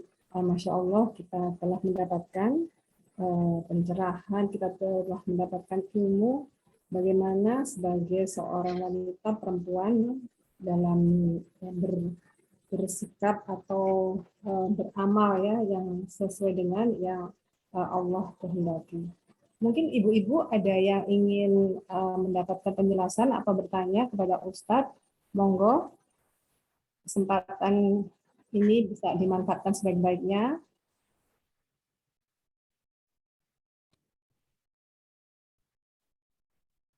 Monggo ibu-ibu, Ada yang mau bertanya? Mungkin kalau tidak ada, saya boleh bertanya nggak Ustadz? Ya, monggo. Iya, kaitannya dengan perjalanan Rasulullah pada saat apa itu Isra Mi'raj itu Ustadz. Ya, ini mungkin sudah pernah kita dapatkan ya Ustadz. Mungkin bisa di-refresh kembali begitu Ustadz, bahwa banyak wanita yang berada di neraka itu bagaimana itu Ustadz? Gitu Ustadz kira-kira. Baik. Jadi gambaran-gambaran yang banyak kisah tentang perjalanan Isra Mi'raj. Ada hal juga yang saya sampaikan yang jauh lebih penting juga. Bagaimana Isra-nya dari Masjidil Haram ke Masjidil Aqsa sebelum Mi'raj. Rasulullah sempat berhenti. Sempat berhenti di saat Rasulullah mencium bau yang semerbak, yang sangat wangi sekali. Apa yang didapati oleh Rasulullah saat itu ketika bersama Jibril berhenti, ternyata didapati dari sebuah kuburan seorang perempuan yang bernama Masitoh. Pernah dengar? Iya. Ya, Masitoh ini adalah pembantunya Fir'aun, di mana di saat menyisir rambut salah satu putrinya Fir'aun, sisirnya terjatuh, kemudian diambil, kemudian di saat diambil, Masitoh mengucapkan kalimat Bismillahirrahmanirrahim, menyebut nama Allah. Kemudian ditanyakan oleh putrinya, kamu mengucapkan apa? Kalimat apa itu? Masitoh menjawab bahwa itu adalah Tuhan saya. Loh, bukankah Tuhan itu adalah ayah saya? Kata putrinya. Maka saat itulah akhirnya diadukan kepada Fir'aun, akhirnya Masitoh disiksa, dibakar bersama keluarganya, suami dan anaknya yang akhirnya juga bisa berbicara salah satunya. Karena kalimat itulah juga akhirnya Masitoh di saat dikuburkan wangi luar biasa karena keimanannya. Karena dengan kalimat Bismillahirrahmanirrahim, kalimat yang sungguh luar biasa, Bismillahirrahmanirrahim ini adalah sebuah password, sebuah kata kunci terhadap segala kebaikan amal-amal kita. Pastikan kalau amal-amal kita akan bernilai ibadah di hadapan Allah Subhanahu wa taala, maka perlu untuk didahului dengan passwordnya. Passwordnya adalah Bismillahirrahmanirrahim. Bismillah ini adalah kunci pembuka terhadap segala amal kebaikan kita. Karena dengan Bismillah, akhirnya kita benar-benar meminta pertolongan, bermakna isti'anah, pertolongan kepada Allah Subhanahu wa taala. Memohon kepada Allah dan juga bermakna bitabarruk, memohon keberkahan kepada Allah. Pastikan untuk memulai segala aktivitas, segala sesuatunya agar bagaimana ibu-ibu kita semuanya memulai dengan kalimat Bismillah. Maknanya adalah bahwa kita sedang memohon pertolongan kepada Allah dan berharap keberkahan atas segala aktivitas yang kita lakukan. Itu kisah yang pertama di saat perjalanan bagaimana Rasulullah melakukan Isra, perjalanan dari Masjidil Haram ila Masjidil Aqsa. Yang berikutnya adalah bagaimana perjalanan Mi'rajnya, naiknya ke Sidratul Muntaha. Ini saya kurang banyak detail untuk memberikan penjabaran kisah-kisah ini, karena bisa jadi kisahnya bisa kisah yang Israiliyat dan kisah-kisah yang sahih dan lain sebagainya. Mungkin saya bisa jawab untuk di lain kesempatan, mungkin saya bisa sharekan nanti dengan mencari referensi terkait dengan bagaimana kisah-kisah yang bagaimana wanita-wanita yang ada di neraka, yang ada kisah-kisah bagaimana lidahnya dipotong, disambung kembali, dan baik hal semacamnya, sungguh yang banyak-banyak mengerikan. Tapi kesohian akal kisah-kisah itu saya belum dapatkan, insya Allah nanti kita sharekan berikutnya. Gitu, nggih? Tapi hikmah yang sangat penting yang bisa kita ambil pelajaran salah satunya adalah kisah Isra-nya Rasulullah tadi. Gitu mungkin. Iya, iya. Baik Ustadz, ini sebentar ada pertanyaan di chat. Mungkin Bu Husnul bisa bantu menjawab gitu. Bantu membaca, Bu. Ya, sebentar. Dari Ummu Mazaya, Afwan Ustadz, terdengar ya Mbak ya? Terdengar? Ya. Afwan Ustadz, pada ayat Al-Ahqaf 15, apakah bisa diartikan bahwa setiap wanita mengalami mengandung, melahirkan, menyusui? Bagaimana dengan adanya wanita yang tidak bisa hamil atau mandul? Apakah artinya tidak ada wanita yang mandul, Ustadz? Syukron. Ya, baik. Terkait dengan ayat Al-Ahqaf ayat yang ke-15 tadi, wasainal insana biwalidayhi ihsana hamalatu ummuhu kurhan wa wada'anhu kurhan wa hamluhu wa fisaluhu 30 syahran. Jadi ada emang yang Allah takdirkan perempuan itu dalam kondisi mandul, tidak memiliki keturunan. Namun juga tidak mengurangi sepenuhnya atas kemuliaan itu.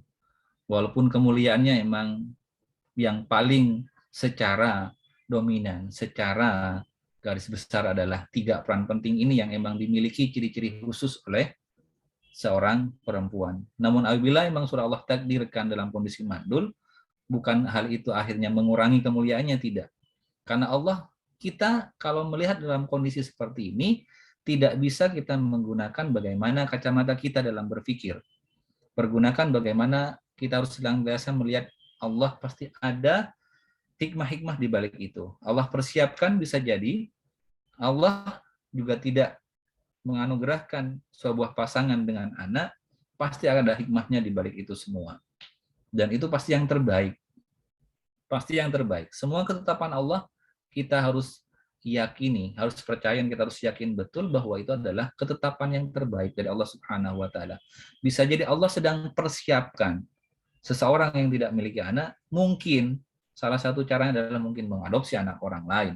Mungkin kalau enggak, emang kondisi yang terbaik buat orang itu adalah tidak dimiliki oleh anak. Bisa jadi berbagai hal yang kita tidak mengetahui makna di balik itu semua, namun yang jelas dan yang paling penting adalah bahwa semua ketetapan dari Allah Subhanahu wa taala yang diberikan kepada kita, baik kita sebagai seorang ibu yang Allah anugerahkan dengan keturunan, anugerahkan dengan pasangan, bahkan ada juga seorang wanita yang tidak berkeluarga, begitupun juga ada laki-laki yang tidak beristri. Inilah ketetapan yang terbaik yang telah Allah tetapkan kepada kita semuanya, dan itu harus diyakini seyakin-yakinnya bahwa itu adalah ketetapan yang terbaik dari Allah Subhanahu wa taala. Kembali lagi, tidak mengurangi kemuliaan seorang perempuan karena masih banyak hal yang lain. Namun, emang secara garis besar saya ulangi, yang terbaik adalah pada umumnya seorang perempuan itu mulianya adalah dengan 3 peran yang tadi. Karena keberlangsungan dunia ini, keberlangsungan siklus yang ada di dunia ini adalah karena adanya 3 peran ini. Kalau tidak ada kelanjutan keturunan, maka terputus dunia ini. Untungnya di negara kita malah dibatasi. Negara-negara yang sudah maju didorong, dipush untuk bagaimana bisa melahirkan ya. Seperti Jepang, seperti negara-negara maju lainnya, malah banyak yang tidak menginginkan memiliki keturunan malah. Ini berbahaya, berpotensi, sehingga mereka dipacu, diberikan beasiswa, diberikan santunan, dan lain sebagainya. Dan karena ini adalah peran yang paling penting dari seorang wanita. Namun kalau memang Allah sudah takdirkan untuk tidak memiliki keturunan, bukan berarti Allah tidak sayang. Pasti karena kasih sayang Allah Subhanahu wa taala. Dan ada ibrah, ada hikmah di belakang itu semua. Mungkin itu. Semoga bisa menjawab. Monggo. Bisa difahami ya tadi Mbak Umu Mazaya. Gimana Mbak Susi? Jadi pertanyaan kedua, monggo Bu. Belum ada yang bertanya langsung ini? Sepertinya enggak, belum ada. Di chat aja Bu, monggo. Ya, baik. Pertanyaan kedua Ustadz dari Pak Bambang Supriyadi. Assalamualaikum Ustadz. Fenomena yang terjadi sekarang ini banyak public figure yang justru mengumbar rahasia keluarga baik di TV maupun medsos. Padahal public figure sering diikuti atau menjadi panutan masyarakat. Monggo Ustadz. Iya, bagaimana fenomena yang terjadi, banyak figur-figur yang mengumbar rahasia keluarga di balik TV itu semua. Ya, fenomenanya memang sudah seperti itu, bisa jadi emang yang saya sampaikan dari awal bahwa tayangan-tayangan seperti itu adalah hal-hal yang sebenarnya juga akan merusak moral seseorang. Termasuk akhirnya kalau kita juga demen untuk menontonnya. Kalau kita sendiri juga akhirnya suka ngikutin hal-hal yang seperti itu. Jadi janganlah hal-hal yang berkaitan dengan masalah keluarga akhirnya kita mengumbar. Karena tidak semuanya orang senang terhadap kita. Bukan hanya dalam hal masalah keluarga saja. Termasuk dalam hal kebahagiaan yang kita rasakan. Tidak harus semuanya kita umbar di media sosial ataupun di TV dan lain sebagainya. Apalagi seperti sekarang ada sultan-sultan apa segala macam. Jadi itu adalah merupakan buat kita menjadi pembelajaran bahwa ada sebagian orang yang tidak suka dengan diri kita. Tidak semuanya suka terhadap kita. Maka batasi, tidak harus semua yang kita rasakan kita utarakan. Tidak harus semua yang kita dengar kita sampaikan. Kita harus bisa menyaring yang mana yang bisa kita sampaikan, yang mana ini akan bermanfaat. Pastikan kalau mau mengumbar sesuatu yang mengajak kepada suatu kebaikan saja. Sekarang kalau kita tanya, apa sih manfaatnya di saat kita mengumbar permasalahan rumah tangga kita? Apa sih manfaatnya, tujuan dan manfaatnya saat kita menyampaikan kebahagiaan-kebahagiaan yang kita rasakan? Apakah hanya ingin dipuji sama orang? Apakah hanya ingin mendapatkan apresiasi dari manusia? Bukankah yang kita harapkan cuma ridha Allah Subhanahu wa Ta'ala? Bukanlah hanya satu-satunya yang kita dalam menjalankan amal kita karena ikhlas murni karena Allah Subhanahu wa Ta'ala. Apapun pencapaian kita, apapun permasalahan kita, jujur kita tidak pernah punya andil di dalam setiap keberhasilan kita. Apa yang kita dapat sejauh ini, itu murni karena bantuan Allah Subhanahu wa Ta'ala. Kita sudah sering kali, setiap kali kita berikrar, la haula wa la quwata illa billah. Tidak ada sedikit pun daya dan upaya dan kekuatan yang kita miliki. Termasuk diri kita saat ini, pencapaian-pencapaian, kesuksesan-kesuksesan yang saat ini telah kita miliki. Tidak ada sedikit pun upaya dari kita itu. Semuanya murni karena bantuan Allah semuanya. Semuanya karena anugerah dari Allah Subhanahu wa Ta'ala. Allah yang anugerahkan itu semua kepada kita dan Allah yang memberikan pertolongan kepada kita. Coba Bapak Ibu semuanya koreksi. Yang akhirnya menjadikan ibu atau bapak ada pada posisi saat ini. Apa yang menjadikan hal itu? Pasti peran-peran besar dari Allah Subhanahu wa Ta'ala. Allah tuntun. Kalau akhirnya ada seorang pengusaha sukses, Allah berikan buka jalan. Jalannya dibukakan oleh Allah Subhanahu wa Ta'ala. Bukan ujuk-ujuk akhirnya kita bisa sukses. Kalau ibu pun juga bisa orang yang pintar dengan gelar sederet profesor dan lain semacamnya. Karena Allah itu bukakan jalan ke arah ke sana. Allah yang membukakan jalan, bukan karena kekuatan kita. Karena sedikit pun kita tidak memiliki daya dan upaya. Itulah kenapa saya sampaikan di awal tadi. Pergunakan password Bismillahirrahmanirrahim. Kalau benar kita di dalam meyakini kalimat basmalah itu, Bismillahirrahmanirrahim, maka tidak ada yang patut untuk kita sombongkan. Karena itu adalah pertolongan Allah. Allah yang mudahkan kepada kita. Sehingga di ayat berikutnya, kalau dalam Al-Fatihah yang pertama dalam Al-Quran, Alhamdulillah, segala puji adalah tetap dan khusus milik Allah semata. Keberhasilan-keberhasilan yang kita dapatkan itu tidak lain karena perannya Allah. Dan kita bersyukur atas apa? Hanya milik Allah semata, tidak ada yang perlu kita banggakan, tidak ada yang perlu kita lulukan. Dan fenomena-fenomena seperti artis-artis yang sekarang menunjukkan kekayaannya, diliput sekarang lagi demen beli heli, menunjukkan mobil-mobil sportnya, apalagi sampai perceraian dan lain sebagainya. Itu sungguh aib yang sungguh tidak pantas untuk diumbar.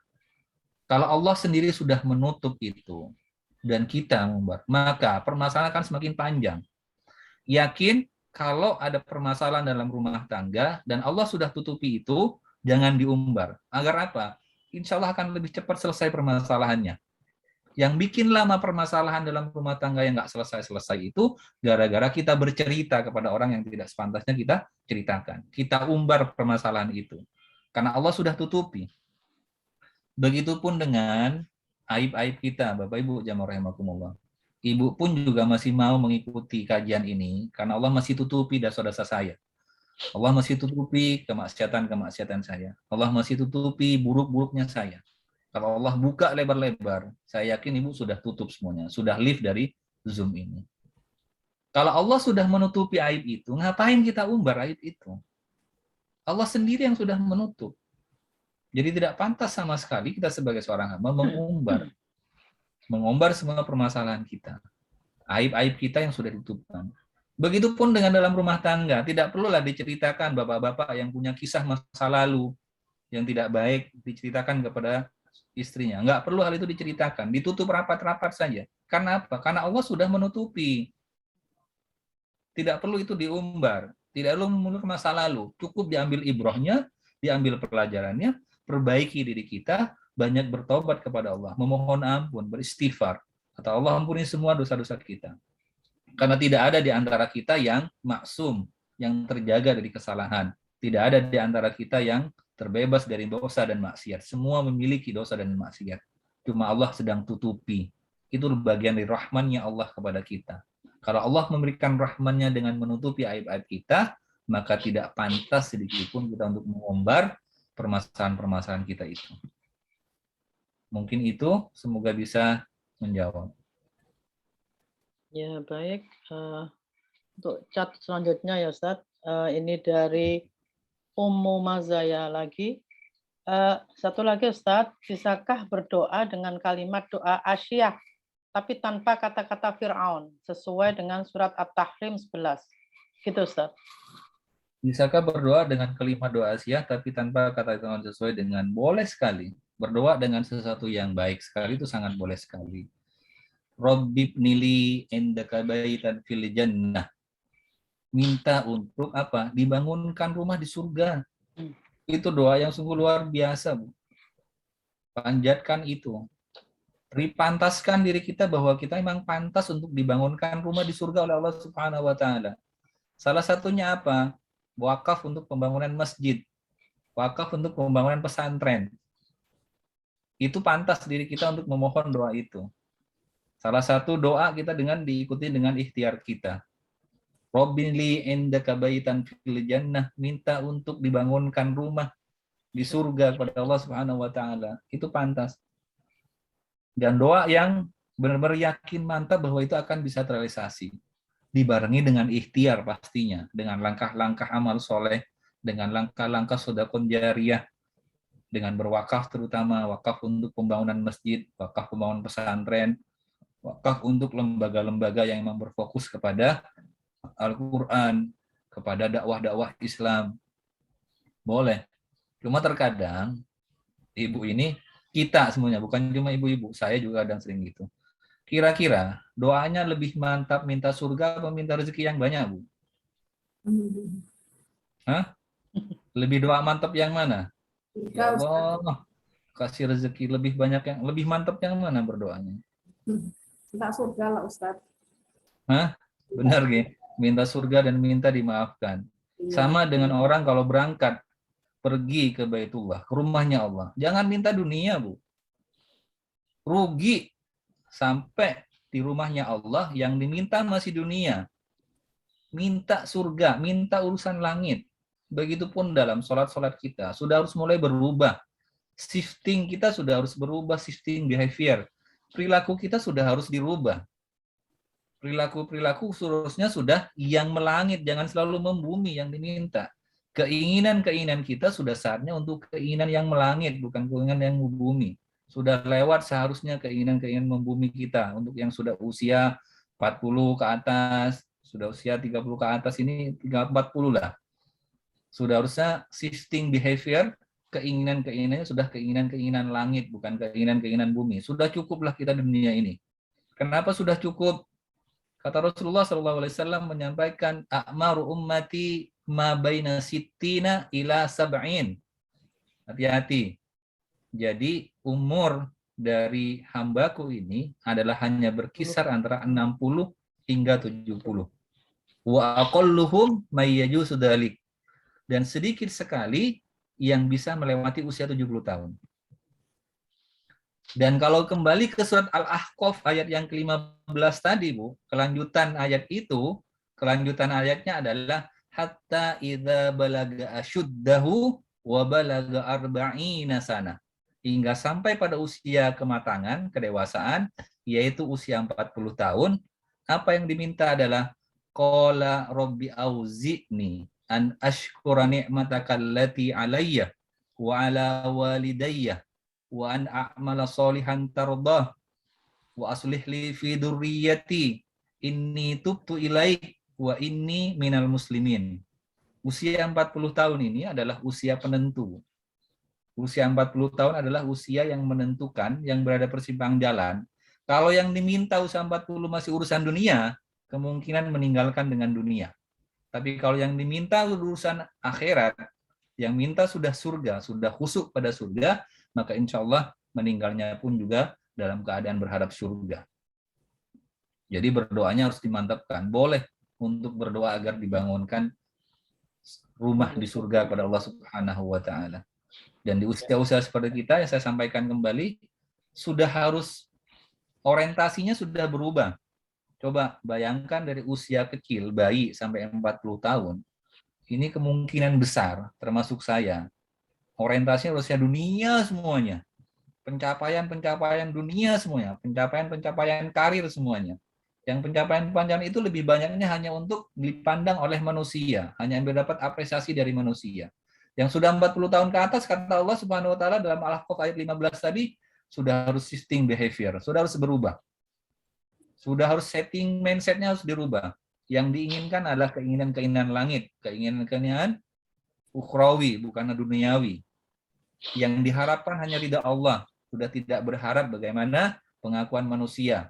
Sudah dihilangkan rasa keegoannya. Sudah tidak penting lagi usia 40 tahun ke atas itu berharap penghargaan dari manusia. Yang kita harapkan hanya dari Allah saja. Allah semata saja. Sudah lewat masanya, Bu. Sudah lewatlah masa-masa kita untuk usia-usia seperti kita, sudah lewat untuk berharap apresiasi manusia, pengakuan manusia. Dibilang hebat, dibilang keren, dibilang apapun itu, sudah lewat. Maka sekarang setting mindset-nya, keinginan adalah keinginan-keinginan langit. Keinginan-keinginan ukhrawi. Sudah saatnya hanya berharap ridha Allah dan surga Allah Subhanahu wa taala. Boleh, Bu. Semoga bisa menjawab. Ya, ya. Baik, bisa dipahami ya Ibu Ummu Mazaya, dan untuk kita semuanya tentu saja. Ini mungkin insyaallah chat yang terakhir ya Ustaz. Assalamualaikum Ustaz. Dikatakan di hadis banyak sekali amalan-amalan wanita yang bisa memasukkan wanita ke dalam surga. Namun di hadis yang lain dikatakan yang banyak masuk neraka adalah wanita dan sedikit wanita yang masuk surga. Jadi korelasi dari kedua hadis ini bagaimana, Ustaz? Iya, terkesannya bertolak belakang nih. Kok yang lebih banyak menduduki neraka itulah adalah wanita, tapi kenapa di hadis disampaikan bahwa wanita mudah untuk masuk surga? Ya sebenarnya kalau mengacu kepada hadis yang tadi yang disampaikan, idza sholatul mar'a khamsaha, sebenarnya wanita itu paling gampang Bu untuk masuk surga. Nih ciri-cirinya kenapa akhirnya lebih banyak perempuan masuk neraka. Perhatikan redaksi yang di hadis. Saya coba share kembali hadisnya.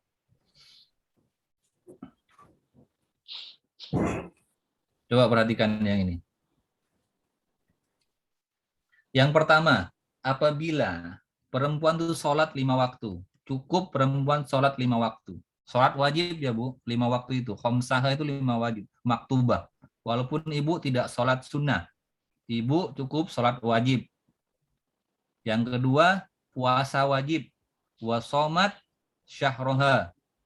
Ini adalah puasa di bulannya, maksudnya di bulan Ramadan. Wahafidat farjaha, dan menjaga kemaluannya. Dijaga betul kemaluannya. Saya rasa yang 3 ini tidak ada masalah pada diri ibu. Benar tidak? Untuk selevel ibu yang sudah aktif, rajin ikut kajian, saya rasa tidak ada masalah sama sekali dengan 3 syarat ini. Sholat tepat waktu, khamsaha, sholatnya tapi ditegakkan ya, bukan hanya sekedar melaksanakan, tapi aqimus sholat, menegakkan sholat, dibetulin semua syarat-syaratnya, rukun-rukunnya, dan sholat tepat waktu. Upayakan sholat tepat waktu. Yang kedua adalah puasa di bulan Ramadan. Saya rasa juga tidak ada masalah buat para ibu-ibu. Dan yang ketiga, menjaga kemaluannya. Insya Allah sudah pada menjaga itu. Nah, yang keempat ini yang paling susah, Bu. Wa aqa'at zaujaha. Apa itu? Taat kepada suami. Ini yang paling susah. Bisa jadi potensi kenapa akhirnya perempuan itu lebih banyak penghuni neraka karena tidak taat kepada suami. Taat kepada suami seperti apa? Banyak yang saya sampaikan tadi di awal. Tidak mengumbar tentang kekurangan suaminya, tidak membicarakan aib keluarganya, menjaga kehormatan suaminya, menjaga kedudukan suaminya. Itu bagian dari taat kepada suami. Istilahnya, ibu itu kalau benar-benar mengabdi pada suami, taat setaat-taatnya. Cukup sholat 5 waktu, cukup puasa, menjaga kemaluannya, insya Allah sudah dijelaskan. Udkhulil jannah min ay abwabil jannati syi'ti. Ini hadis sahih diriwayatkan oleh Imam Al-Bukhari melalui ini yang terbanyak kenapa akhirnya perempuan menghuni neraka karena peran yang ke nomor 4 ini. Taat kepada suami ini kembali lagi kepada peran yang 3 lagi, Bu. Peran sebagai perempuan adalah mengandung, melahirkan, menyusui. Itu bagian kalau nggak taat suami, bagian dari hal yang kalau tidak dimaksimalkan potensi-potensi itu, akhirnya mengandung apa? Ya suaminya merasa kecewa, merasa tidak ridha terhadap perilaku istrinya, bisa menyebabkan hal yang seperti itu. Yang paling penting adalah bagaimana seorang perempuan itu mendapatkan ridha suami. Karena seorang perempuan itu, yang saya sampaikan juga tadi, kalau ingin mendapatkan surga yang paling tinggi, tidak susah-susah. Cukup taat kepada suami. Kalau laki-laki, Bu, kalau ingin mendapatkan surga yang paling tinggi, tidak ada cara lain kecuali harus jihad fisabilillah. Perempuan tidak. Perempuan hanya dituntut untuk hanya taat kepada suami. Dan ini yang paling susah. Taat pada suami ini yang memerlukan kesabaran tingkat tinggi. Ikhtiar yang luar biasa. Jangan-jangan udah ada yang merasa salah pilih terhadap suaminya. Jangan-jangan sampai ada yang merasa suaminya sudah berperilaku tidak baik terhadap istrinya. Akhirnya berbuat sesuatu yang mengandung kemurkaan suami, membuat suami kecewa. Mari kita koreksi bersama. Selama ini sebenarnya kita itu lebih banyak ingin menyenangkan suami atau menyenangkan orang lain dalam hal apapun. Dalam hal kita berpakaian, dalam hal kita berhias, ya dalam hal kita memiliki ilmu dan segala macamnya. Untuk siapa sih sebenarnya? Seorang perempuan haruslah mengabdi kepada suami. Ini yang menjadikan kenapa akhirnya yang paling berat perjuangan dan membutuhkan kesabaran seorang perempuan adalah di saat harus berhadapan dengan suaminya. Karena apa? Setiap hari berkumpul dengan suami. Sejak menikah sampai sekarang masih terus sama suaminya. Apalagi kalau dianggap suaminya menyebalkan. Dan harus bertemu tiap hari, Bang. Tidur juga bareng, tutup mata ketemu suami. Bangun mata ketemu sama suami lagi. Ini perlu kesabaran tingkat tinggi. Jadi insya Allah kenapa ada hadis yang menyampaikan seperti tadi, kok mudah sebenarnya perempuan untuk bisa masuk surga, tapi kenapa akhirnya perempuan yang paling banyak menghuni neraka? Karena susahnya untuk bagaimana taat kepada suami. Dan biasanya juga yang berikutnya adalah mudahnya lisan kita ini. Mungkin itu semoga bisa menjawab nih. Ya, alhamdulillah. Mbak Susi, balikan kepada Mbak Susi. Ya, baik Ustadz, karena waktu sudah menunjukkan lewat, sebentar lagi masuk adzan zuhur, kita cukupkan kajian kita pada siang hari ini. Alhamdulillah kita telah mendapatkan materi yang cukup banyak sebagai bekal kita sebagai wanita, sebagai ibu untuk menjalani kehidupan sehari-hari. Mudah-mudahan kita semuanya bisa melaksanakan perintah Allah dengan kaitannya pelajaran pada siang hari ini. Akan mengucapkan jazakallah khair kepada Ustadz Fatur Rosi atas kehadiran, atas waktu yang disempatkan untuk mengisi kajian kita pada pagi dan siang hari ini. Kepada ibu-ibu, bapak-bapak, saya ucapkan jazakumullah khairan katsir atas waktu yang telah diluangkan untuk hadir pada kajian kita. Mudah-mudahan barokah untuk kita semua. Baiklah, marilah kita tutup bersama kajian kita dengan membaca hamdalah. Alhamdulillahirabbil alamin. Alhamdulillahirabbil Dua kali. Astagfirullahaladzim, astagfirullahaladzim, astagfirullahaladzim. Mohon Ustadz bisa memimpin doa sekalian menutup dengan doa kafaratul majelis nih Ustadz. Baik, insyaallah. Baik, mari kita sama-sama menundukkan kepada Allah Subhanahu wa taala, bermunajat kepada Allah, memohon keberkahan buat kita semua. Bismillahirrahmanirrahim. Alhamdulillahirabbil alamin. Hamdas syakirin, hamdan na'imin, hamdan yafi'u wa bikafi mazidah. Ya Rabbana lakal hamdu kama yanbaghi li jalali wajhikal karimi wa 'azimi sultanik. Allahumma shalli wa sallim wa barik ala sayyidina Muhammad salatan tunjina biha min jamil ahwali wal afat wa taqdi lana biha min jamil hajat wa tutahhiruna biha min jamil sayyi'at wa tarfa'una biha indaka ala darajat wa tuballighuna biha aqsal ghayat min jamil khairati fid dunya wa dal mamat innaka ala kulli syai'in qadir. Rabbana ighfir lana dhunubana wa liwalidina warhamhum kama rabbawna shighara wa li jami'il muslimin wal muslimat wal mu'minin wal mu'minat al ahya minhum wal amwat. Allahumma a'inna ala dzikrika wa syukrika wa husni ibadatik. Allahumma inna nas'aluka ridhaka wal jannah wa na'udzubika min sakhatika wan nar. Rabbana hab lana min azwajina wa dhurriyyatina qurrata a'yun waj'alna lil muttaqina imama. Rabbana atina fid dunya hasanah wa fil akhirati hasanah wa qina adzabannar. Sallallahu ala sayyidina Muhammad wa ala sayyidina Muhammad. Subhana rabbika rabbil izzati amma yasifun. Wassalamun ala mursalin walhamdulillahi rabbil alamin. Subhanakallahumma wa bihamdika asyhadu an la ilaha illa anta astaghfiruka wa atubu ilaik. Assalamualaikum warahmatullahi wabarakatuh. Waalaikumsalam. Sebagai